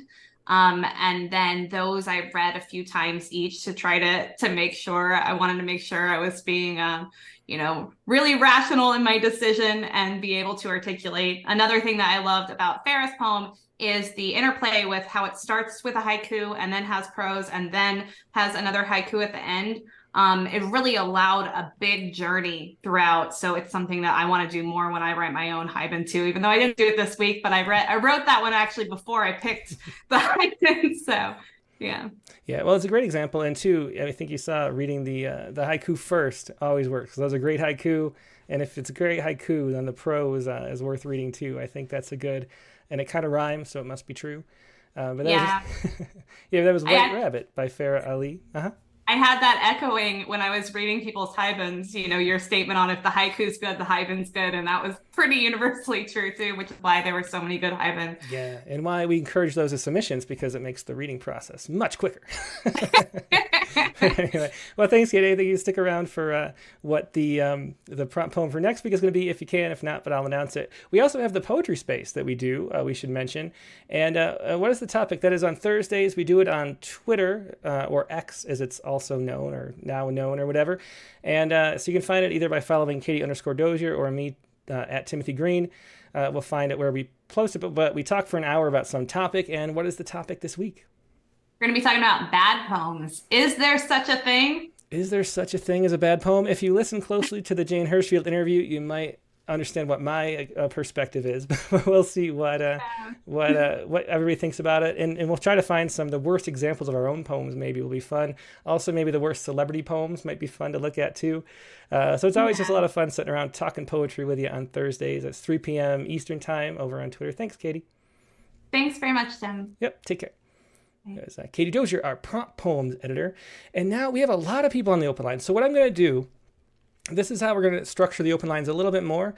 I mentioned that I was trying to get our iTunes viewership. iTunes only recently released actual analytics. I got nothing before. And I see that people aren't watching the whole show. I think cutting it down a little bit for the audio version might be helpful. So what we're going to do is we're going to take a few of the best open line poems, and those are going to be the ones that we're going to have in the audio version to shorten up. I'm going to try to make them like 90 minutes instead of the 2 hours and just over 2 hours that it's been. So we'll cut it down a little bit. Hopefully that'll help with the reach of these, because we really want these poems to spread everywhere we can. And so if you are looking for your own poems on the iTunes, sometimes they'll be there and sometimes not, but we're going to pick some good ones every week. Now, and then the other thing is I'm going to go, as long as you're here, either in the chat and want to share a poem, or you're here in the Zoom, I'm going to try to get you in. But we'll try to be as quick as we can too, so we can get through as many people as possible. Again, it is a 1 poem limit, 2-page max, but try to be as short as possible with the poem so we can get to as many people as we can. When it's a dozen people, it's easy, but it's 24 right now. So we got to make sure we get through poems and get everybody a turn to share. But I just love hearing everybody's poems on the open lines. So let's go first to Dick Westheimer, who wasn't here last week. Hey, Dick, how you doing? Hey, Tim, I'm doing okay. Yeah, well, it's great to have you back. We missed you for sure, but it's good to see you again. Oh, well, thanks. I hated to miss and feel so welcome by this group and by your 90 folks on the YouTube feed. It was just wonderful to have all that interaction. Yeah, it was a good number, and hopefully we'll keep that up too. Yeah. So what do you want to share this week, Dick? I sent you through the email a copy of my Poets Respond poem, very short one. Yeah. I can explain it. I don't have to explain it. The title is the headline from the Washington Post article, and the epigraph was the last line in the article. So folks can extrapolate from there, and if not, they can go read the article themselves. So there we go. Officiant fire. Oh, and it's a golden shovel, which I wrote from the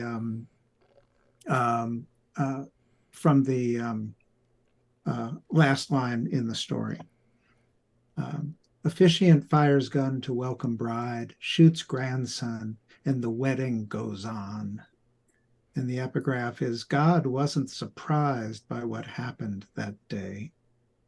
By the officiant who shot his nephew and then continued on with the wedding. Wow. It is true that the god of guns and black powder wasn't fazed by the shot going off, not surprised by the shredded skin and shattered bone, or even by the shooter who blessed the groom and completed the I do's.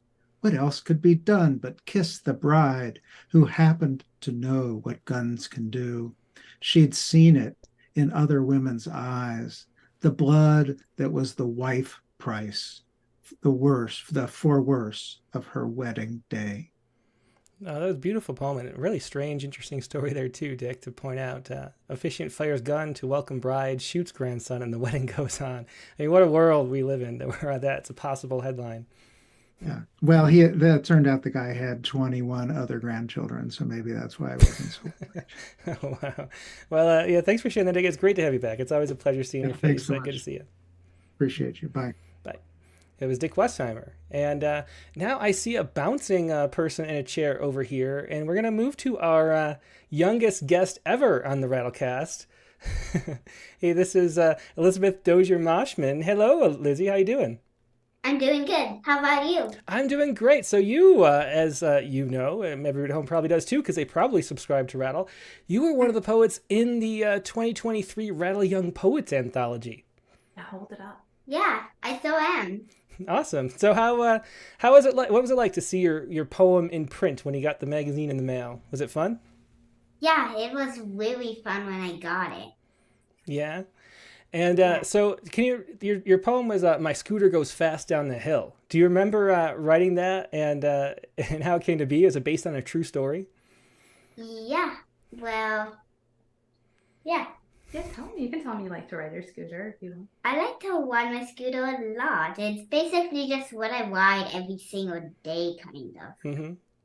Yeah, well, it's a great poem. Why don't you go ahead and read it? This is Lizzie's poem from the Rattle Young Poets Anthology 2023. Go ahead, Lizzie.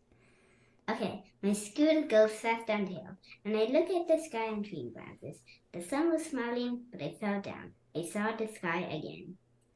Yeah, excellent. Thanks so much for sharing that, Lizzie. It's great to see you in your mom's chair there, and thanks for sharing this awesome poem for everybody.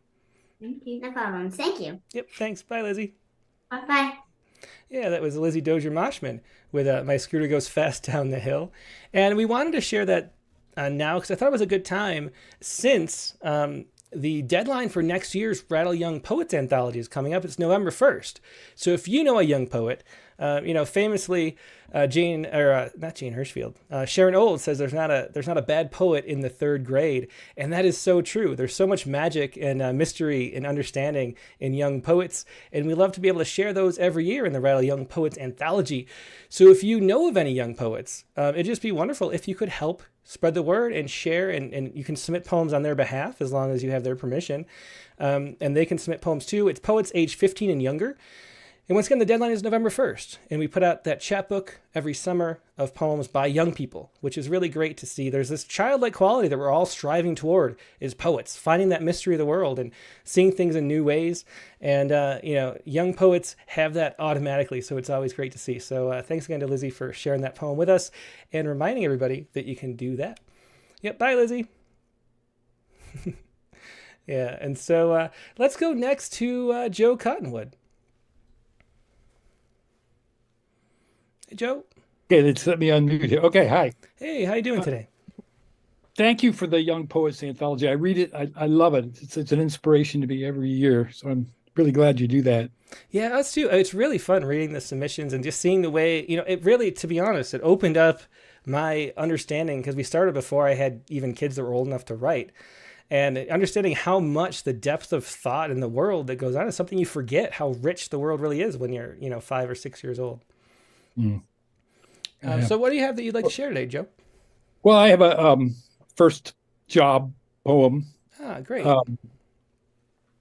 And I think it's pretty, hopefully, self-explanatory. And actually, I sent it to you with a photo of the, I don't know whether you can show that or not, but the poem is inspired by, I came upon that photo recently. Oh, very cool. Yeah, I'm putting it on screen right now. There's the photo. Okay. The poem is called Summer of Love, 1967. Here, this photo, my cabin of teens in deep Missouri, after fathers beat, mothers abandoned. No flowers in our hair. Me in the center, a college kid, clueless, with a summer job guiding hoodlums. We canoed the Quiver River.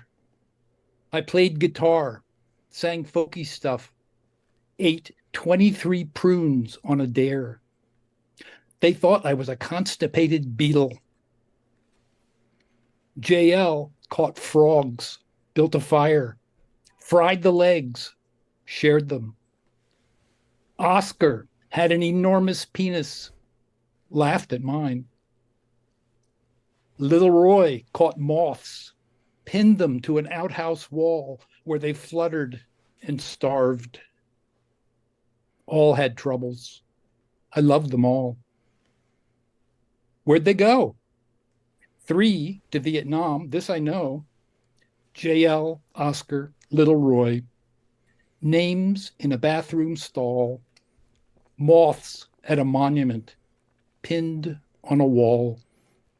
Well, that's a beautiful poem. Beautiful tribute. Summer of Love, 1968. Almost a Haibun too, actually, with the way those last 3 lines work. It is. But thanks for sharing that, Joe. A really, really beautiful memory. And again, here's that photo that drew the memory up. Here's that photo. It's a sad poem and a beautiful one too, with that memory. Thanks for sharing that, Joe. All right, and next up, let's go to Mike Bales.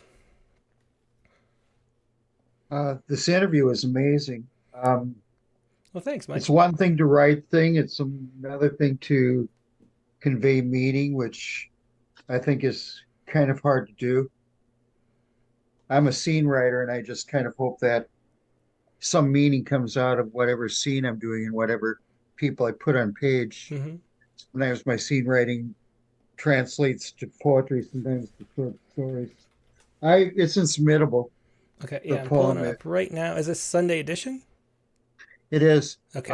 I did things before it, and actually I did shovel snow and stuff for an aunt a long time ago for knickknacks, but this kind of felt like the first official job when I was working in the mailroom of the local paper.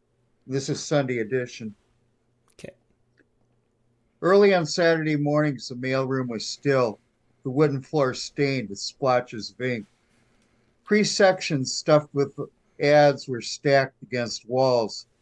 The ads were inserted on Tuesday and Thursday afternoons, piece by piece, with the sweat of people who called work in the mailroom a way of life. But I said I was only working there until I'd go to college.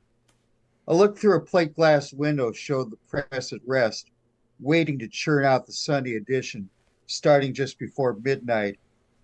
The typesetter, cup of coffee in hand, always came in late in the afternoon and sat at a set of keys to make plates, the latest news to be cast in lead. In the morning, I watched my friend and high school classmate Steve figure how many bundles to go into each truck, either city or rural, numbers typed on old computer program cards.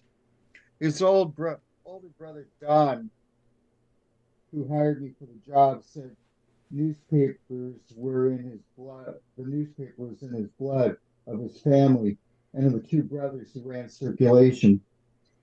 The green delivery van was already parked in the alley where raucous boys ran like feral cats. But late in the afternoon, inside the newsroom, few reporters were sitting at their desks. Most had already set their stories to bed. And Cliff, one of the paper stuffers, stumbles in and drunk, arm around his girlfriend, the one I'd take to prom. I'd better sober up for tonight, he said.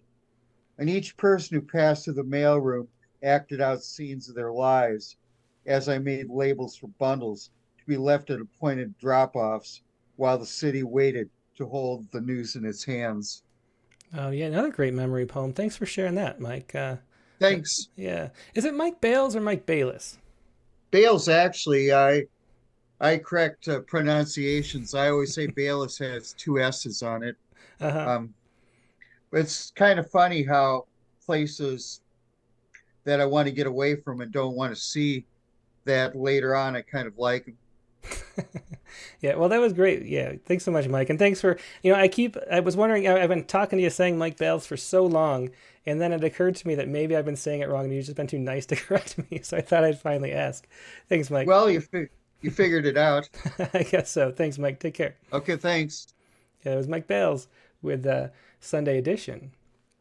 Next, let's go to Carla Schwartz. Hi. Hi. Hey, Carla. Glad to be here tonight. Yeah, glad to have you. And I'm going to do a poem from last week's prompt, not this past week's prompt, but 2 weeks ago's prompt, because I like it better. And this one is about the object, and it's called High Bush, the history of the object in your life. It's called High Bush Cranberries. Arlene taught me the identification, the maple-like leaves of the viburnum, the umbrella of engine red berries, hanging plump and shiny with ripeness, how you can collect the berries in fall, cook them down into sauce with some sweet added to mask the sour. Every time I do it, it wasn't for me, but for Arlene, for being a Vermonter, for praying in the church of hunters and gatherers. I'd spot the leaves in summer or on some trail and remember the bush to return to in fall when the berries would ripen. Then the cranberry collection, bags of them, hoping not to squish them before getting home. The cooking was messy. The berries, more seed than meat, smelled when cooked. The sweetening helped mask the odor. While I'd mill the cooked goo, the seeds would roll and scrape the blades. In the end, 2 quarts of the berries would yield a half pint of sauce. High Bush cranberry sauce. I didn't love it. I loved the collecting. I loved Vermont. I loved Arlene. I didn't know when I stopped. I don't know when I stopped with the sauce. Maybe when I left Vermont for Florida, where they don't grow. I still remember the stickiness of the berries and the smell. Today in Scotland, walking a trail, the ripe berries abound. I take out my phone to photograph the high bush cranberries, the plump, bright red of them. I take this picture for Arlene, though long dead, to honor her, the one who taught me about the viburnum, about the berry, about the sauce. Another beautiful memory in a poem. It occurs to me now that those last two prompts are very memory based, and it's great that it pulls out details through memory, which is what Arthur Russell does so well in that book, and you did a great job there too of that, Carla. Thank you. Thank you so much. Take care, everyone. Yep, take care. That was Carla Schwartz again with High Bush Cranberries. Next is Audrey Friedman in line. Hello, Tim. Hey, Audrey, great to see you. Good to see everybody. I did a prompt poem that was about my first job. It seems immoral that anybody would give me that job, but I dispensed mercurochrome and Band-Aids after wiping skinned elbows and knees with hydrogen peroxide, all things that had been done for me, making sure I cleaned all traces of sand or grit from the broken skin. I dried tears with Kleenex and gave a little hug when needed. In the 60s, that was still acceptable. There I was at 16, in charge of first aid at the Seaview Swim Club, with only the sparks of maternal instincts. Throwing off light like distant stars, my mother, my universe. Oh, that's great. And again, great example too of the use of the dash in the middle of the second line, which is what Penny Harder kind of taught me. She had a bunch of those like that, and I never thought of doing it that way, but that's really cool use of that. Thanks, Audrey, for sharing that. You're welcome. Yeah, it was Audrey Friedman with I Dispensed Mercurochrome and Band-Aids. Really interesting memory of a first poem. Let's go to Nivedita Karthik next, who I know has to run to work. We want to make sure we get Nivi in. And I have to find her on my screen. There she is. Hey, Nivi, how you doing? Hey, Tim. How are you doing? I'm doing great. It's always good to see you. So what do we have today? We have a really small prompt poem made up of 3 haiku Okay. about... Okay, so the first 2 are about my first job, and then the last one sort of transitions to what it feels like to be working from home, if that makes sense. Mm-hmm. Let me, okay, here it is. I found it. Okay. So it's a set of 3 haiku, like I said. The first 2 talk about the experience of the first job, and the last one is sort of during the lockdown and things like that, during work from home, what that was like. So here we go. Outside my window, woodpeckers knocking on trees, mirror keyboard clacks. Another hump day. The coffee maker works harder than I do. Working from home, time flows in pajama hours. Expected rest time soon? Oh, very interesting and fitting too with some of the first poem we read by Jane Hirshfield too about the start of the pandemic. Thanks for sharing that. It's very similar to her, yes. Yeah, definitely. Always a pleasure. Thanks for sharing those. Thank you, Jim. It was lovely being here. Have a good evening. Yep, have a great day. Thank you. 3 haiku by Nivedita Karthik. I think we're going to go to some first-time callers, and Rekha Mehra is up. Hey there, Rekha. Sorry, I don't really have a poem to contribute. I'm just listening in. Oh, that's all right. Well, no problem. If you're just listening, you can just keep watching on the YouTube stream or Facebook or wherever you're watching, because you get to see the poems too there. So don't, I probably didn't do a good job explaining. I was trying to make up for the fact that the where the link goes on Zoom has changed since last week. But anyway, yeah, thanks so much, and no problem at all. Okay, so let's go instead to let's go to Susan Talley, who hasn't been on in a long time, but is here now. Hey, Susan. Hi, Hey, good to see you.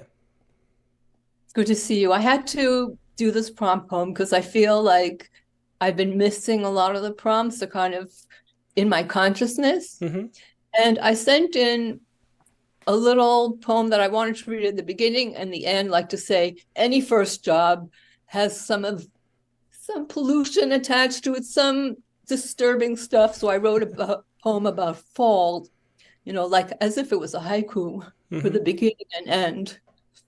Oh, interesting. Yeah, let's hear it. Ooh, and a cat cameo too. I love those. It is. But right now I can't find it, and I better just read the poem. Okay. And I don't like to explain myself, but I wrote it so quickly, I didn't correct it, so it shows my foibles. Okay. I don't know if this makes sense. It's a draft, but never drafty in the drive-up window at Citizens Bank.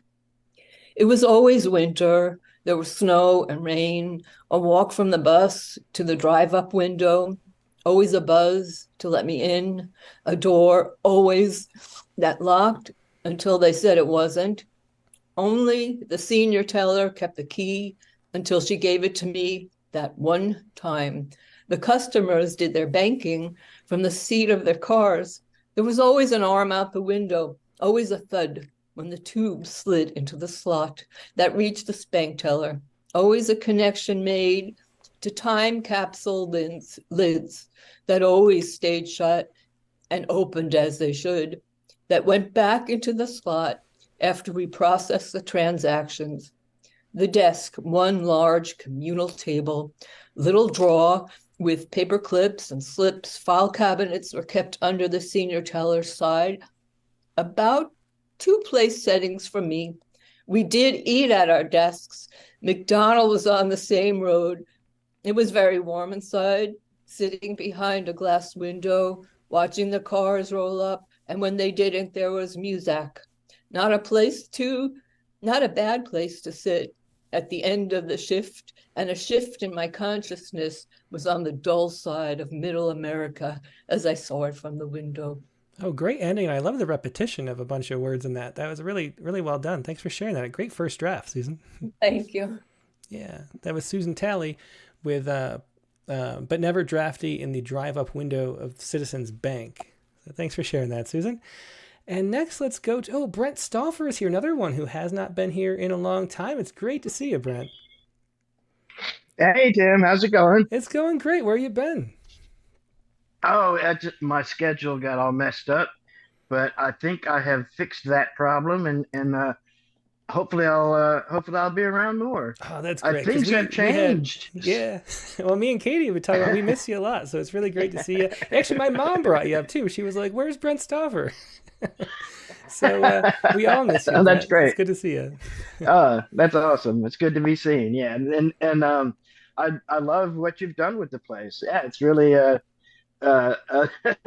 there's a lot of people here. It's awesome. Yeah, it's great. Yeah, we got to cram it in, but it's wonderful having so many. And this is it's going how I always hoped. It's really kind of perfect. And yeah, so as much mentioned in the comments, the beard, the beard is extra terrific at this point. Yeah. Yeah, no, Nate's beard puts mine to shame. I think it's a beard contest. I wonder if we've got me, you, and Nate. Yeah. We're all racing beards. All right. So you got looks like you got a hyben for us. Yes, I have a hyben because I aim to please. And no, it just kind of I decided to write a hyben because it's been coming up. Like it was in a lecture that I was listening to on a podcast yesterday. And then a few days ago in a workshop that I go to, somebody brought a hyben. And then, of course, Katie's example that I saw on Facebook was a hyben. And I've been meaning to try one, so I did. Excellent. Okay, well, let's and it was really fun. Okay. Oh, and my first job also was at a swimming pool, and I was also 16, just like Audrey. So that's interesting. It's called A Slow and Sudden Transformation. I was reborn in the water. On land, only a clumsy collection of odd elbows and knees. Once submerged in Crestwood Pool, I became a quick, quiet creature of strength and grace. For 3 summers, I would reach the edge of the shallow end and have to stop, tottering on quaking legs while adult arms beckoned from the water and promised safety. Fear said I would die, and I believed it. No grown up could be as persuasive, insistent, and loud, until one convinced me to trust her in all things. Thanks, Allison. At 16, training to become a lifeguard, they had me dive into the deep end and try to save a drowning man. As soon as he could, the drowning man clutched any part of me within his reach, leg, arm, neck, yanking me down below the water's churning surface. He was faster and stronger than me. My training, though, took over, informed my movements, slipping from his panicked embrace, turning him on his back, lugging his suddenly limp body toward the concrete shore. The pool is waiting. A sun rises through the pines. Reborn lifeguards wake. Yeah, that was a great story and excellent use of the hyphens here, getting that story out there. Thanks for sharing that, Brett. Man, thanks so much, Tim. And man, Jane Hirshfield was phenomenal, and the open mic has been great, and I'm just glad to be back. Yeah, we're glad to have you back too, for sure. Yeah, thanks, Brett. Yeah. See y'all soon. Yep, take care. It's Brent Stauffer with a slow and sudden transformation. Next, we have another poet who, we have a lot of poets. I guess it's the theme for today. We have a bunch of poets who have been here before but haven't been here recently. And Tanish Carr is here today. Hey, Tanish. Hey, Tim. How are you? I'm great. It's good to see you again. Yeah, it's been a while for you as well. Yeah, that's true. I had a busy summer, but yeah, it's just super busy. I started my MFA program also in poetry this semester, so we've been working a lot with form. And so the poem I brought today is sort of like a double sonnet, kind of. Very cool. And where are you going? Where's the MFA program? University of San Francisco. Oh, very cool. I remember I knew somebody there, and they had a whole class project one time of hiding poems places in public. And so I went out with that poet and hid poems in the pockets of in clothes at the Macy's. That's pretty fun. But anyway, yeah, very cool. I'm glad you're getting to do that. Yeah, as part of that, we saw Jane Hirshfield last month actually. Oh, cool. At this bookstore. She's amazing, and so yeah, it was a great interview today. Great. Well, thanks. Well, let's hear the poem. This is Lost at Sea, right? Yeah. Okay. Up the hill until my breath breaks, on a mission to listen to the shore. Sure, if I didn't have the sea, my heart would crack ribs to find it. Is there a season other than beach? Yes, fog or rain, which feel like Earth itself is the ocean's floor. I walk past chatty places, wiggle my feet. To the laughter, I lose my shoes. I fling them over the cable lines, then my socks slide, heels and toe. What a fancy way to court the waves that read the hieroglyphs of the caves. In my mind, make me bend to their will. Breath becomes water, I drown in delight. Down the hill through tufts of unkind smells, follow me to the main library, the Cedar Market Street toward the chaos of hollowed faces, a hallowed existence you could argue could make a case for them if judgment comes. Is this a poem for Jesus? The epicenter of tent cities up ahead, we pass the kneeling and jolting, not unlike children fighting sleep. I know a few poets who were once homeless, some long past heroin addictions. Is this a poem for Jesus? As I collect sheets printed with these little verses, or for the brilliant minds we may never know. Oh, great poem, great question at the end there. Lost at Sea. Thanks so much for sharing that, Tanish.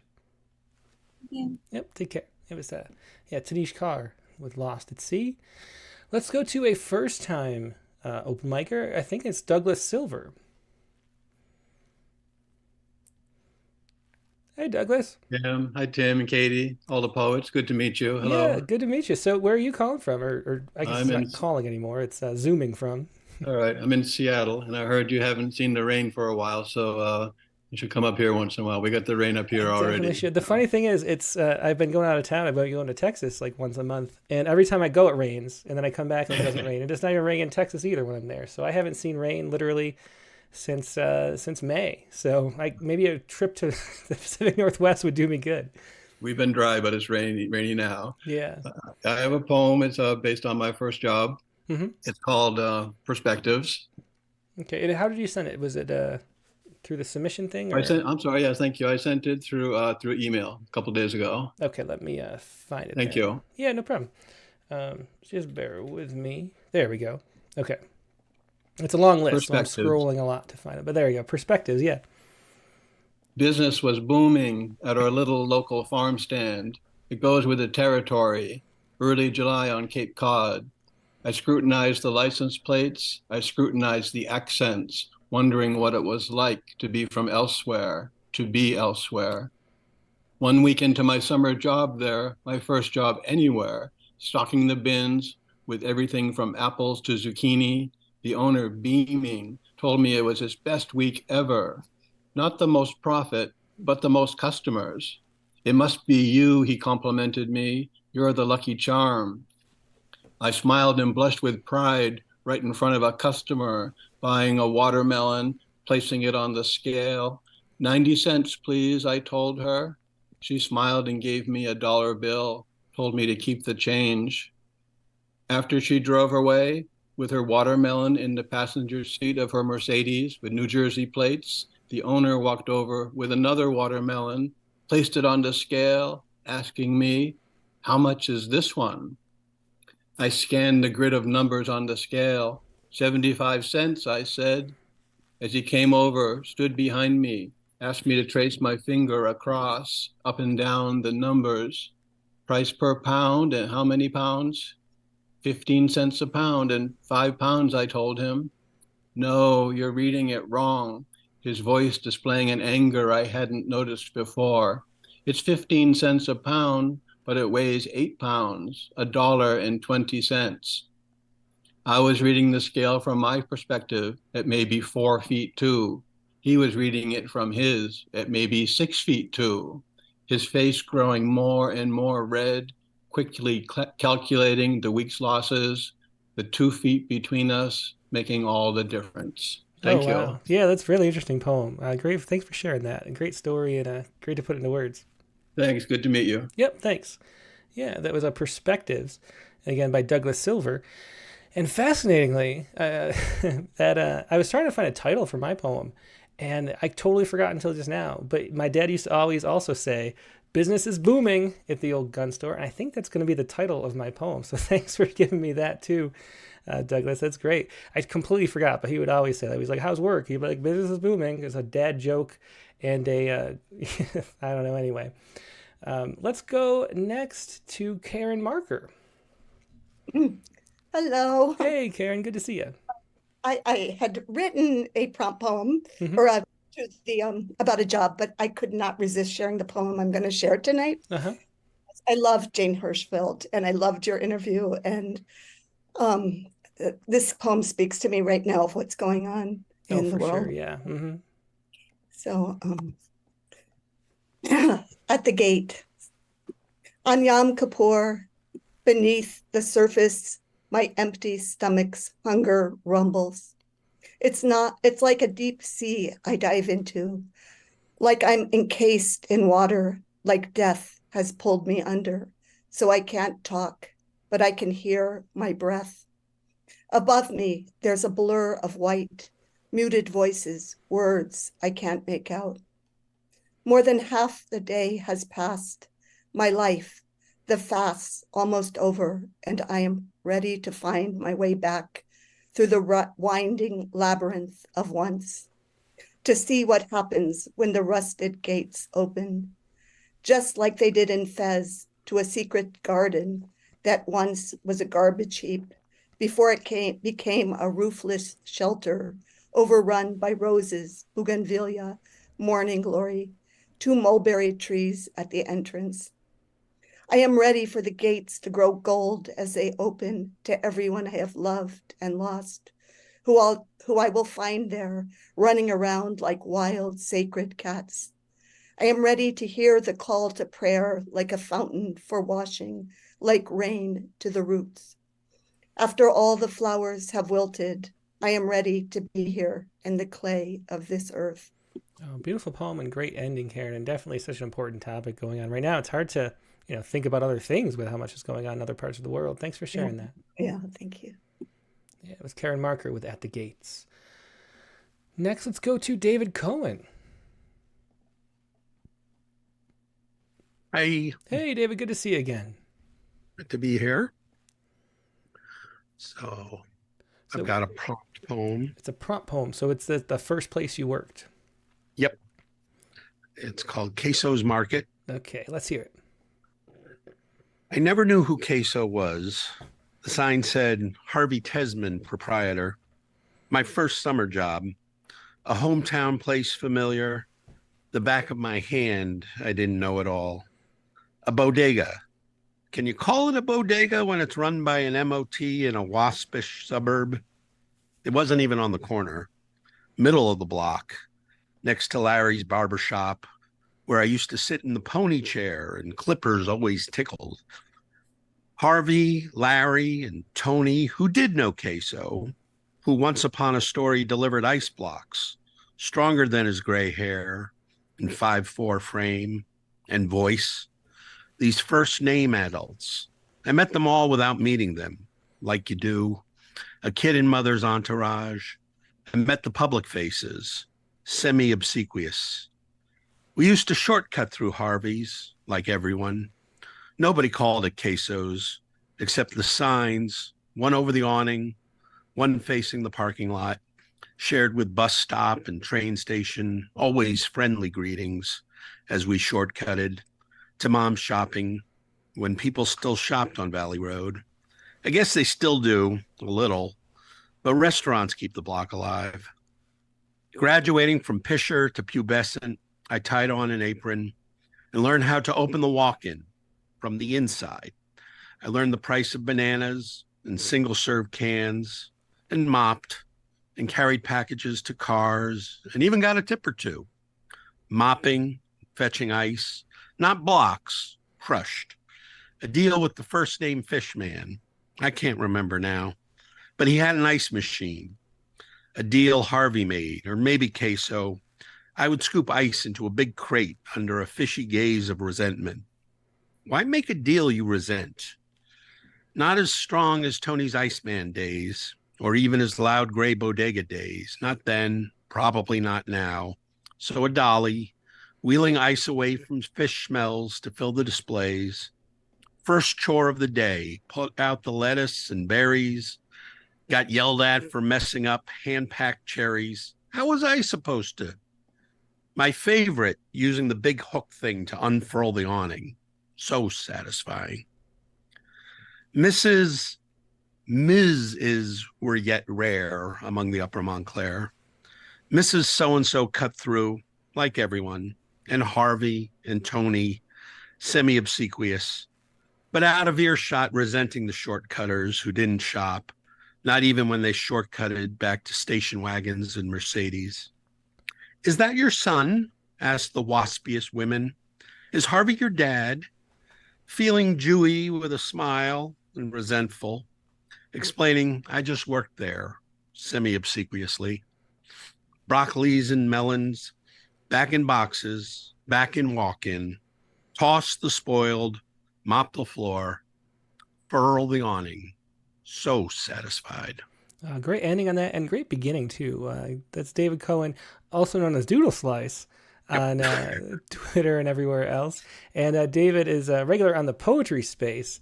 And we're going to be talking about beginnings at one time. I love that. Queso's Market. I never knew who Queso was. Such a great lead into that poem. Really fascinating story, too. Thanks for sharing. That's all true. Yeah, that's great. Yeah, thanks for sharing that, David. Thank you. Yep. Yeah, it was David Cohen with Queso's Market. Next, we will go to, let's go to Zachary Honeycutt.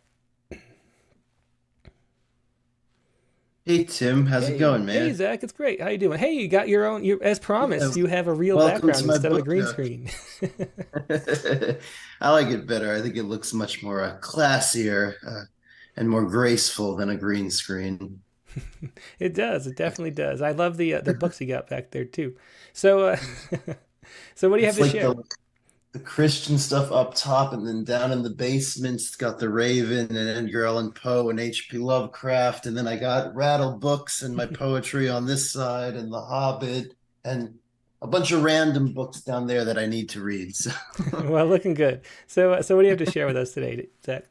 All right, so I don't have any job poems unless premeditated grave digging is included. But I mean, I guess it's a career, so. I'm going to do part 2 of my creepy poem selection this month, and I am going to bring back the shadow tonight into October, because I'm going to read some more shadow poems at some point in the near future, either this month or next month. So I thought I would just reread the shadow since it's October. Oh, that's great. Yeah, and don't forget to save one for our spooky open lines on the eve of Halloween, because we're definitely going to be. Tip. Yeah. All right, let's hear the shadow. About 5, yeah. All right, the shadow. I hide in the darkness and come out in daylight. I can be seen when the great sun shines bright. I can shape myself like anything and become anyone, yet I feel I lack a purpose, being what I have become. Do you know what I am? Just take a guess. I'm a dark shadow, and I'm in such a mess. I didn't always used to be this way. I could live in both night and day. For 'twas my own foul doing that made me a prisoner of forever dawning dark haze, and made me the shadow I'd be for the rest of my days. Let me tell you how this unfortunate circumstance engulfed my tear-filled life. 'Twas not my own tears, but the tears of the others that I caused to have strife. I once walked this dull inhabitants people call earth in a human form. I did not know other human strife would become my own storm. You see, I was a jokester. I loved to pull pranks. I'd stick tacks under chairs and pin people to planks. I had an irresistible urge to cause strife. If only I'd known I'd become a shadow without a life.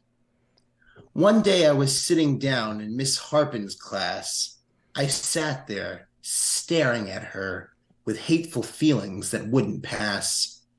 I despised her from the black depths of my heart. She was always mocking me, just tearing me apart. She would sit upright on her chair like a masculine fat hog on alert.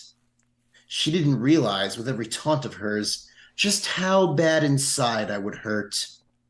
I would sometimes laugh aloud in class, thinking of all the things I could do to her big pasty face. She'd ask me, "What's so funny?" And I'd answer, "Oh, Miss Harpin, just thinking of a funny place." Funny, funny place. How fun it would be. Suddenly, I got an idea, a nasty idea to the foulest degree. That day after class, I left with a smile. I even opened the door for my teacher and said, "I'll see you in a while."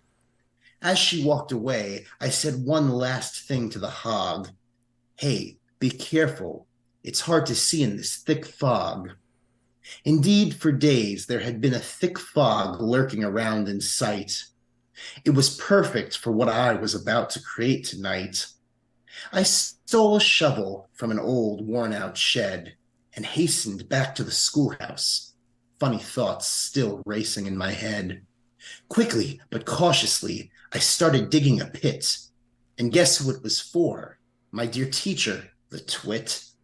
As I worked, I felt sweat drip down my brow. Miss Harpin would regret what she said to me now. After a couple of hours, I had another chore to do. As I walked through the never-ending fog, my hatred for her grew. For what I obtained next, it is a surprise. But to give you a hint, It's what she looks like through my eyes. The next day, the sun rose, as it usually does, and the bees swarmed around with a particular buzz. Hiding behind a tree, I saw my teacher walk towards the schoolhouse door, unaware of what was in store. As she reached for the handle, she didn't see the huge pit because of the heavy fog, and suddenly fell, into my surprise, 20 wild hogs. She hit the cold, hard ground, and as they trampled over her, made a screaming sound. I came out from behind the tree and laughed with uncontrolled joy. The teacher didn't realize what was coming from a little boy. I laughed so hard as I walked over to the pit's edge, when suddenly I heard a crack from the ledge. As I fell, I thought this would be my horrible demise. Anything would be better than this, I cried. Then, in an instant, a higher power than humans came into my view. He spoke, "You will be sentenced to the life of a shadow for all of the horrible things you decided to do. Now, whenever someone is about to do something wrong, I bet they'll see their own corrupt shadow and have feelings of regret. And so, I bet you didn't see that this is the way all shadows came to be." Well, that is pretty creepy there, Zachary Honeycutt. A great Halloween season poem, but there's a lot of darkness out the windows and things that kind of creep me out now. Thanks for sharing that. You did my job then, Tim. Definitely. I'm a little scared about our Halloween Eve show coming up. Thanks for sharing that. Got a few surprises coming your way. I'm scared. All right. Thanks, Zach. Good to see you. See you guys later. Bye-bye. So Zachary Honeycutt with The Shadow. Now, next up, let's go to Nate Jacob. Hey, how you doing? Nate, yeah, good to see you. Hey, it's good to be seen. Yeah, you definitely won the beard contest, though. I was thinking that maybe Brent Stauffer came close, but no. Sorry, Brent. It's not a contest. It's always a contest. Anyway. Hey, I started off writing a prompt poem as a haibun, as so many have, but I'm scared of the haiku part. So I went ahead and broke it up into short lines and finished without a haiku. Interesting. So this is the Omaha World Herald's finest. Okay. I was a paper boy at the age of 11. Excellent. Okay, another paper boy. Delivering until I graduated high school. Very good. Very edifying, I'm sure. Oh, yeah. Well, we had our moments. All right, I'll read it. The Omaha World Herald's finest. I walked the early morning route under skies so replete with stars that I learned to step high, to gauge my path by the sound of my feet across every suburban surface, my neck craned in search of some specific to me manifestation, that the heavens were aware of me and of the irony that was me, delivering newspapers in a town where nothing was noteworthy to me, because for me, nothing ever changed, nothing was ever new. One day, a falling star streaked so wide and so bright across the eastern sky that I flinched, tossing the Sunday edition, landing the heavy rubber-banded wad on the peak of Old Man Jennings' porch roof. I returned an hour later with the ladder, but it was already gone. I returned another hour later with the second paper, but they had already gone. I left it there. Another time I made the mistake of glancing into the darkened window of the porch where I was told to always deliver quietly. When I asked my parents what I had seen, they sent me to church earlier than usual, and we agreed to never bring it up again. We delivered. We did not report the news. The stars were steady then, the sky a security blanket, newspapers leaving a kid's hands ink black and sharp smelling, the darkness of the daily news transferring too easily to the clean white shirts and the sweating foreheads of innocents who knew no better than to drop so much news once and again at the step of those who couldn't help but to read all about it. Oh, that was great. And I've always wondered how it felt to be a newspaper delivery boy. I never did do that myself. Very interesting. Thanks for sharing It was that. torture most of the time for an 11-year-old. Yeah, I bet. I mean, that's a lot of waking up early. Did you ever get to, like, what happened when you wanted to take a day off or something? Did you have like a pinch hitter come in and do it for you? I was one of 10 children, Uh-huh. so we always had pinch hitters. All Always. right. Well, that's at least there's that. All right. Well, thanks. Good to hear that, Nate. And always great to see you. Thanks a lot. Yeah, bye. So Nate Jacob with Omaha World Herald's Finest. Let's go next to, this is a familiar face, but the screen says Believers and Doubters. So I'm not sure, I can't remember who this is. Hello. Oh, hi, Tim. Hi. This is Barry Casey, and it's called Believers and Doubters because that's my church group. Ah, okay. Well, that's great. So Barry Casey, I have the poem right here, Nostalgia. So thanks for hearing that. So maybe you're a first-time caller. Maybe I think you look like someone else that I was thinking of. So I think, where are you calling from or zooming from? Burtonsville, Maryland. Ah, excellent. Great to have you here. I think you definitely, it's your first time, right? I think so, yeah. Yeah. All right. Well, I'm glad to have you. And your poem is Nostalgia. Was this a prompt poem for this week? No, it's just one I was working on a couple weeks ago. Ah, excellent. Okay. Well, let's hear it. Okay. When I was 15, I knew I would not live to be irrelevant. Whatever evil crouched in the trees was sufficient unto the day. When I was 30, I had a job, a washing machine, and a house. Some things were over by then. The future called faintly, like French horns in a fog. Day followed day, and the nights were short. I put in the miles, ran my races. I thought I knew where the doors to my cathedral were. When I had a minute, I watered my hopes. I bought a used car. My office door was always open. It doesn't matter now where you were when Kennedy was shot, or MLK, or the next Kennedy, or whether Nixon lied, or Sergeant Pepper changed your life. Those photos of you in your bell-bottoms with the flowered shirts, gone now, like your copy of Jonathan Livingston Seagull and Khalil Gibran. Who knew the V of geese against this pale sky of early morning could bring it all back? Oh, I love the way that poem ended too. A lot of great endings today. And so that was Nostalgia. Once again, thanks for sharing that. And that was Barry Casey, I should say, with Nostalgia. Thanks, Barry. Hope you come back soon. Mark Gridnier will be next. Hey, Mark. Hi, Tim. Yeah, good to see you. This is my prompt poem about first job I had back when. It's called YMCA Summer Day Camp at Prado Dam.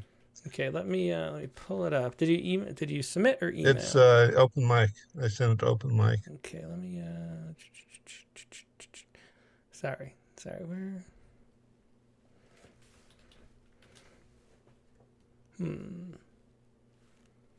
Well, I'm not seeing it. I have it's not Family Rocks? No, that's YMCA Summer Day Camp. I'm not seeing it. But we can just, why don't you email it to me and then we'll swing back.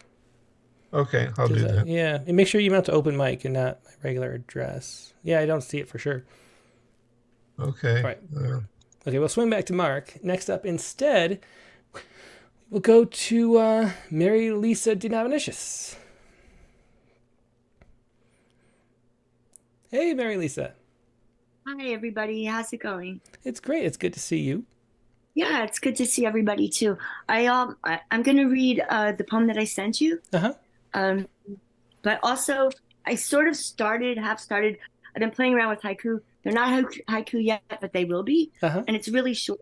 So it's I already have a job poem actually in the Rattle 2020 fall issue. Oh, that's right, you do. Called Excuse Me. So if anybody wants to check that out, they can go online and check that out. Okay, so I'll read this one really fast, and then I'll read the one that I sent you, if that's okay. Sure. I know you're short on time. Oh, it's okay. Go ahead, yeah. Okay. First job, be a good daughter, or else. First job, be a good sister, or help. Second job, babysit cousins, no money. Third job, scrub grandma's steps, 50 cents. Scrub grandma's steps, $1 silver, 3 flights. Fourth job, babysit other cousins, get paid, save. Fifth job, daycare center, after training, age 14, pay stub. Sixth job, cleaning houses, Carol's stink. Seventh job, nanny, daddy is OCD. Eighth, ninth, 10th, etc., babysitting jobs. Circus, selling plush monkeys on sticks, cotton candy on paper cones, my smile to a boy, he bought it. That's as far as I got with it. Well, that's a cool haiku sequence, that's for sure. Yeah, thanks for sharing that, Mary Lisa. Sort of there. It's sort of there. I love the last one especially. Okay, then the other one you want to read is flower, right? Maybe that's when it was finding itself. Maybe it's, yes, flower. Okay. But before violin, before paper and pen, what I loved most was yellow sun, planted in my new backyard, and my mother, searching for flowers to name, while I, in earnest, asked for more. I was 4. Now there are more flowers than I can remember, and my mother, my other self, so I believed, an extension of me, or maybe I was shadow, her reflection. She is who I carry with me. And like the first water I burst from, soaked, I've tried to pry her from me, but she is matter that won't be lifted. And like the first water I burst from, soaked, but she is matter that won't be lifted. Now it's like trying to peel hot asphalt from hot asphalt with my fingers. Now it's like trying to peel my face from my face, so only the fruit shows through. Oh, wow. Those last two metaphors are really amazing. Thanks for sharing those, Mary Lisa. Thank you. Yeah, I surprised myself. So that's what I was going. Yeah, that's when it's working. Thanks for sharing that. That's powerful stuff. Thank you, guys. Yep. Thank you. Great interview tonight. Oh, thanks. Bye. Okay, bye. That was Mary Lisa DiDominicius with Flower. Let's go to Bishwajit Mishra next. And thanks for everybody's patience on the lines. We're just going to keep going. We have a lot more since we started doing the prompt poem of the week thing. We had a lot more people want to participate, and that's great. So I'm just going to keep going as long as people are willing to stay. So thanks for your patience being toward the end of the line. But yeah, so thanks. Sweet. All right, so let's see. So Bishwajit is up next. Hey, Bishwajit. Hey, good evening. Oops, hang on. I was unmute yourself. I was trying to. Okay. Exactly. It's a good evening. Yeah, how you doing? I'm good, thanks. Thank you. So I think I should quickly jump into the poem, and I have I'm going to read a poem from the prompt for the last week, which was meant for last week, for the inanimate object. Okay. It's called Containers. Okay, let me pull and it up. I submitted it. Mm-hmm. Yeah, I see it right here. Okay. Okay. Mm-hmm. Okay. Containers, the play of reciprocity. In the neighborhood we lived, my mom and her friends would send dishes from one to another, and the container would come back with a different dish from the recipient. Sometimes the container would be held like a deposit, but for the opposite reasons, to give back something when something worthwhile was ready. It was uncivil to return empty dishes. No thanks, no verbal acknowledgement. Everything must have seemed normal. No one expected, nor any complied. All as routine as monsoon, with rooms for vagaries. Droughts did occur at times. Verbal must have seemed superfluous, rather too officious. No wonder we took time to learn the way of the world. It took some effort for us to learn to say thank you, and I'm carefully using that kind of manifestation of gratitude with my old friends, lest it seems labored. Growing up with containers used in the neighborly exchange, being whatever the giver was able to lay their hands on while cooking, feeding, sending kids to school, last-minute ironing, answering the hawkers, even finding time to bargain, and if a volume discount was likely, give a shout-out to a neighbor. No wonder I cringe at the cost of packaging for gifts, and the need to be careful not to miss saying thank you, almost robotic, which has evolved to be amphibiously intuitive with too much of account keeping. The giving and return were personalized. Everyone knew if a certain dish was made, who would from among the neighbors would like that. Sometimes down to a particular member of the target family. Festivals were different matters, as those varied by households. Foods would be passed on, and how we kids waited, as our calendars were personalized by families, and we kept track. Facebook takes care of calendars now, and the counting need keeps growing. Then we discuss the dishes we like. Now we discuss lights. Then we did not know the heart shape. Fish must not miss water in the river. And now we count those shapes too. Yet screw up happens and the account never balances of the growing debts. A really interesting look at those containers, which solve such an important purpose. Thanks for sharing that, Bishwajit. Thank you. Have a good night, Tim. Yep, always great to see you. Thanks. Yeah, so thank Containers you, by Bishwajit and Mishra. Next, let's go to Laura Berg.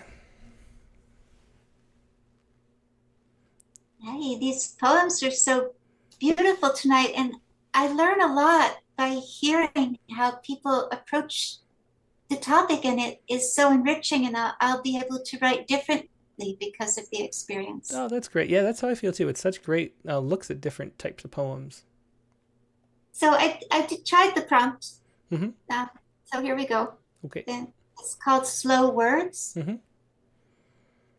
Temping at $2.10 per hour, I type 80 words per minute, some 30,000 in a day. Strange to think of words that way, how many, like a laying hen. I'd step out of snow into fluorescence, entering the telephone exchange. Rosh the telephone co, can I help you? Women chirped into rotary phones. Peachy pig lips shaping can for can. Flip sprayed dews, manicures. On smoking breaks, they'd grumble about men, kids' loans as I perched, gazing up, doing my exiled Russian noble act as if I didn't really need to work, which must have grated, spoiled kid. Soon I moved on, decades to today, when, as you see, I'm slow with words and I don't type for money, only poems. Sometimes it takes years for a word to find its right place. Oh, that's great. That's really interesting to think about 30,000 words in a day. That's kind of amazing, Laura. Thanks for sharing that. Thank you. Yeah, that was Laura Berg with Slow Words. Really interesting. Next, we have just a couple people left. Let's go to Brian O'Sullivan. Hi, Tim. Yeah, hey, Brian. Good to see you. Thanks for your patience, and thanks everybody who's waiting. It's great that you are. I really appreciate it. And I try to go through, mix up the order. So if you went toward the end, I'll try to get you toward the beginning next week. But yeah, thanks, Brian, for being here. Oh, it's great to be here. Fascinating interview, great poems. So I sent a prompt-inspired poem by a very broad definition of what it means to be a place where I worked. It's the first workplace. Okay, Should be in the... Yeah, I have it right here. Mm-hmm. Okay. Yeah, go ahead. The first workplace. I'm trying to remember my first I am. To dumb, I exist, said my heart, and then there was a soft, resounding echo. We are. Whose work it was to stop my heart, I do not know, for who and whose had little sense then. But it took hard work to start a heart, and more work still, to cross the dark towards a threshold that I will not recall. My half-baked heart must have balked at that most difficult of trips. I wonder if I wanted to just float there like a tadpole gently swaying. I'm trying to remember because this morning I don't feel like working. I've got no bags to carry, but there's a pile of papers staring me down, daring me to grade them. I want to write this poem instead. And which is the work and which the distraction, I do not know. But I want to remember my first I am or that long journey so that I can know how to make myself work. I think of those days after my mother's last breath when, after decades, I started to write poems again, family stories once forgotten. Whose work it was to free my voice, I cannot say.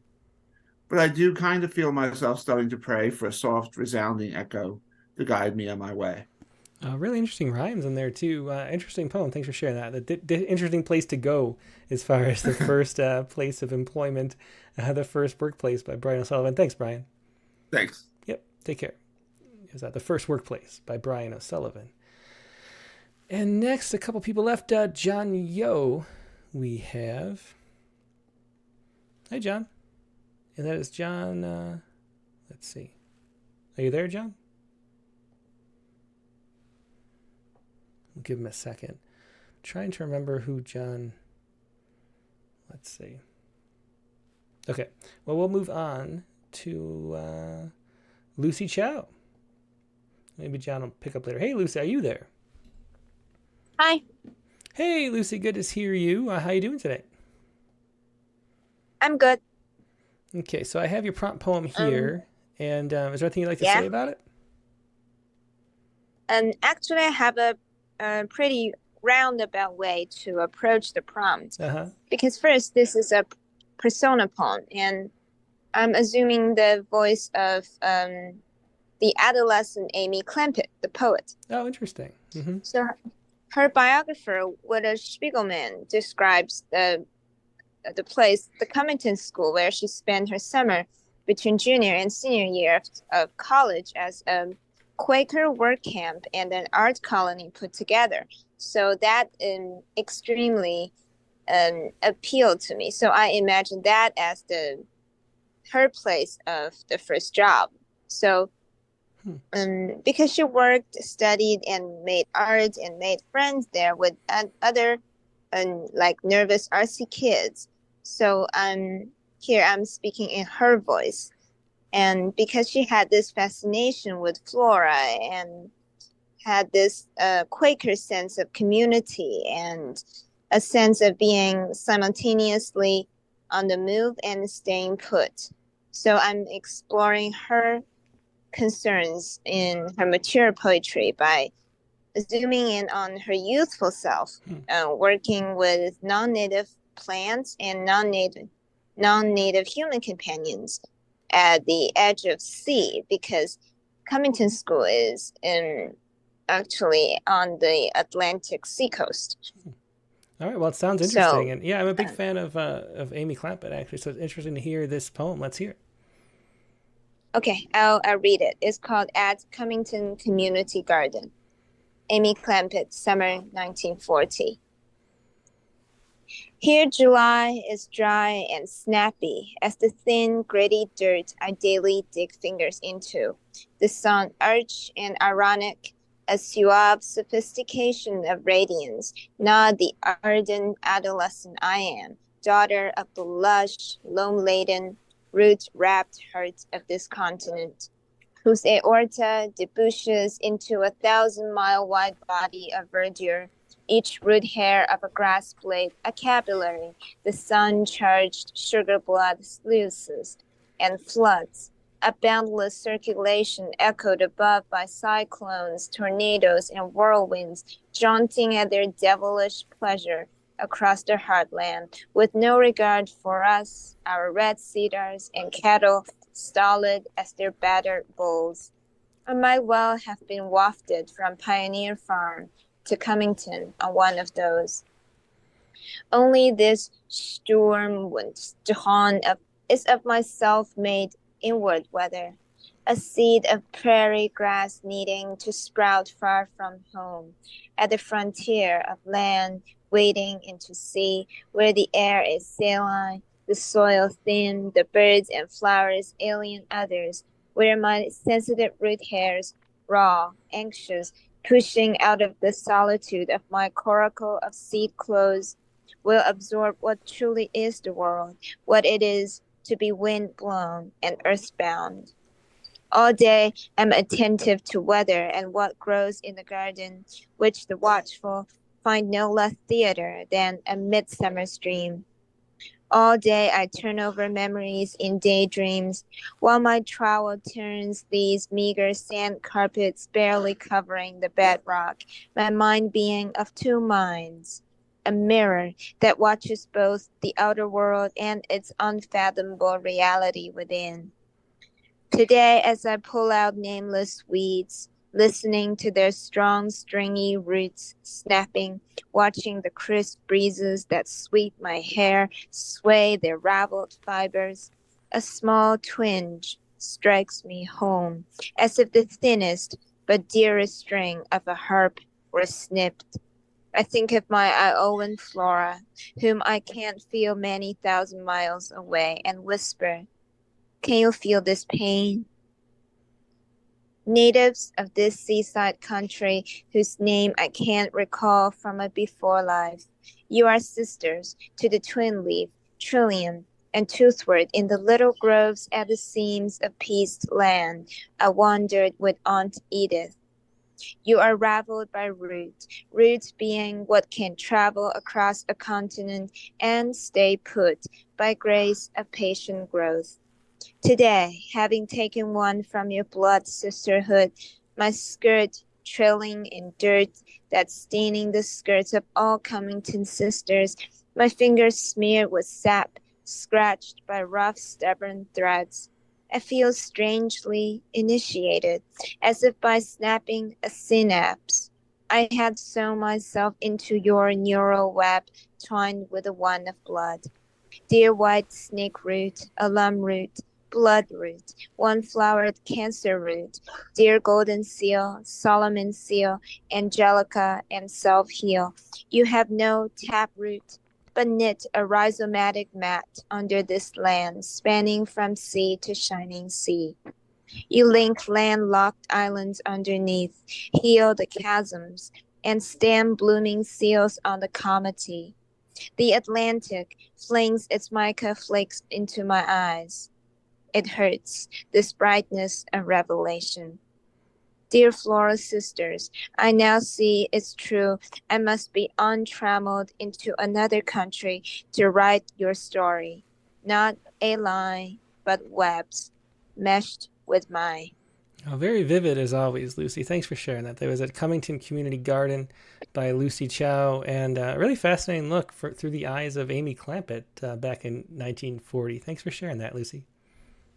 Yeah, thank you, Tim. Yep, take care. Good night. Yep, good night. And then last but not least, we have John Yo, who is actually John. What's your last name, John? O'Halloran. O'Halloran, that's right. Okay. So how you doing tonight, John? I'm doing good. Good to see you. Everyone's sounding great. Their poems are good. Yeah. So did you send your poem in through email or through Submittable? I didn't. And I thought I was going to miss this week because the topic that you gave me was a thing. Uh-huh. And I came up with an idea, which was like wording or a cliche. Mm-hmm. And it didn't seem to fit, so I almost sent it to you, and then I balked. All right. Well, do you want to read it anyway? I do. In fact, it might not fit your category. Okay. Well, we'll all close our eyes and listen. Let's hear it. Okay. So, it's If I Should Die of Irony is the name of the poem. Okay. The tea leaves illustrate high seas for me, and swarm of bees barrel after me. We're neck and neck on the final turn, and I lose interest and spurn the roses. I'm deeper down in the darkest crawl, chipping at the walls with the stitching awl, searching for jade in the black abyss, or the sensual kiss of the daylight. Suffocating inside me, the panic grows. I crawl to the ground. I can't feel my toes. And to be buried alive is my final fear, when rescue is near and you don't hear me. I've searched my days in the angled tombs, where light shines brighter in adjacent rooms, and I, intent on truth's bright lure, dove in deeper down for more pure words. And all I've wanted was to stave the dark, when as a boy I sang like a meadowlark, And now I chase what I've left behind, the levity of that youth and his peace of mind. I love the rhymes at the end. That was If I Should Die of Irony by John O'Halloran. Thanks, John, for sharing that. Hey, you're welcome. I'll try to adhere to the rules No, right. more Sometimes closely. it's fine but just to listen. It's nice to close your eyes and hear just the sounds. But thanks for sharing that, John. You're welcome. Thanks, Tim. Take care. Once again, John O'Halloran. And that is going to wrap up the people we have here. I'm going to read Ted Guevara's poem really quick because Ted has trouble accessing the Zoom, so it's nice to share his. He says, the photo here is lighter than the poem. Parents tend to relax once education is secure. I never wanted my first job as I did, and it was the hottest first job one could have in Marion, Indiana. And then he has this photo. It's a Yes He Can. Is written on the wall of what looks like a laundromat with people waiting. So here's the photo. And this is the poem by Ted Bernal Guevara, Decorum. After being accepted in college, I was free to work at the hospital laundry for the summer. The heat was so bad it took to human form. The vapors from the press said it had been my uncle in his civil duty in Vietnam. Broken Jeeps, banana leaves and all. My mesh frock was my uniform of pride. The ladies there laugh at me. They're glad to join us smiles. Their thanks for experiencing this grins. They didn't know I was happy as they were clocking out into the cool world where they wore makeup to look as graceful as the professionals upstairs. My thrill was clocking in. My future was well suited from there. I love that my thrill was clocking in. Great line there. Thanks for sharing that, Ted. It was Ted Bernal Guevara with Decorum. And that is going to wrap up the open lines. Katie, are you still there? I think you are. I am still here. Hi. Hey, good to see you for this. I think this is literally the longest. We've never actually gone 3 hours, and I think as long as I don't talk too fast, I think we might make it to 3.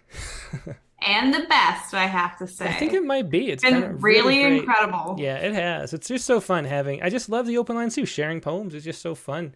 I'm glad we can all sit around and do it. It's really what makes life meaningful, as Jane would probably say. So, do you want to announce next week's prompt? Yes. Next week's prompt, which first I have to give credit to Deb T because she guessed it in the comments during the Rattlecast. Maybe that should be a game every week. Who can guess the prompt first wins yeah. I know. I think Deb may have done it last week kind of too. I don't know, but she definitely did it this way, which is going to be to write an essay. There you go. So write an essay. Are we calling it a form? Is it just a type of poem? I'm not sure if it's a form or a type. I tried subtly to get Jane to clarify her opinion on that, and I think she didn't. She went past that question, so I'm not sure. I don't know. It's really more. It is. I mean, if you call though like an after poem a poem, it's like a I think that's a form. It's a style, a type. I don't know. But an essay is really interesting, and if you forgot that an essay, it's a lot of times it's used in mining, but it's that.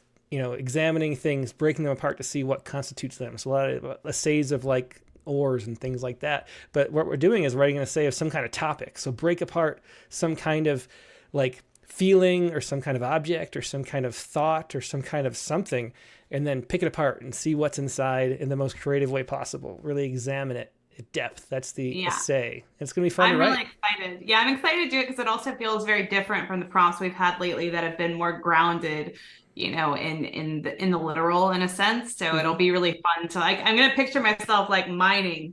That's my image that I'm imagining when I start writing this week's prompt. Well, that sounds good. I think you got to mine first, and then you got to throw acid on it and melt it. Something. I'm going to be doing a lot of sciencey stuff. Yeah, lots of sciencey stuff coming up on the next prompt poem. Thanks so much, Katie, for sharing that and for sticking around through the whole show too. Thanks very much. All right, see you in a bit. Bye. Bye. It was Katie Dozier with our prompt poems, our prompt poem editor. Now, onto the Sciku really quickly, and luckily we have a short haiku, which is going to be saving the day from being too long. This was based on this article I found from USC Dornsife, my old alma mater for my MFA or a master's program or whatever. And this is the article.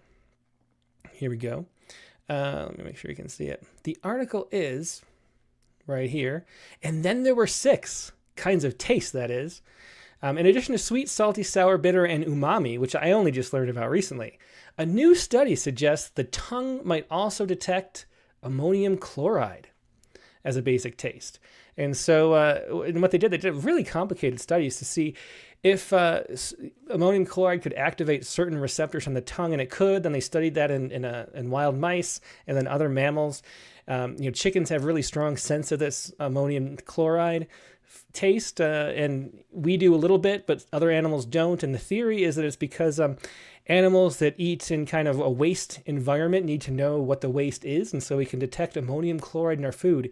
But it made me wonder, how could you invent a taste, or like discover a taste that we already have, but what would that taste seem like? I don't know. It's a strange thought. It reminds me of how it's said that the color blue wasn't invented until we thought of it, because there's it's the wine dark sea. It's not the blue sea in any of those old epics. And so there's this idea that we didn't understand or even see blue until we could, had a word for it, right? And so now that we have a word, well, they need to make a word. But once they make a word for the sixth taste, maybe we'll start to taste something new. But in the meantime, this is the Sciku. And actually, I forgot to write it out. So I have to remember what it was. But luckily, like I said, the Sciku is short. So I'm going to type it out right now. And here is the Sciku for this week. Hang on. That screwed it up. Here's a Sciku for this week. The sixth sense. Synesthesia. There we go. The sixth, no, not the sixth sense. I screwed that up. See, it was going to be the sixth scent. Synesthesia. There you go. That is my monoku for this week. The sixth sense synesthesia.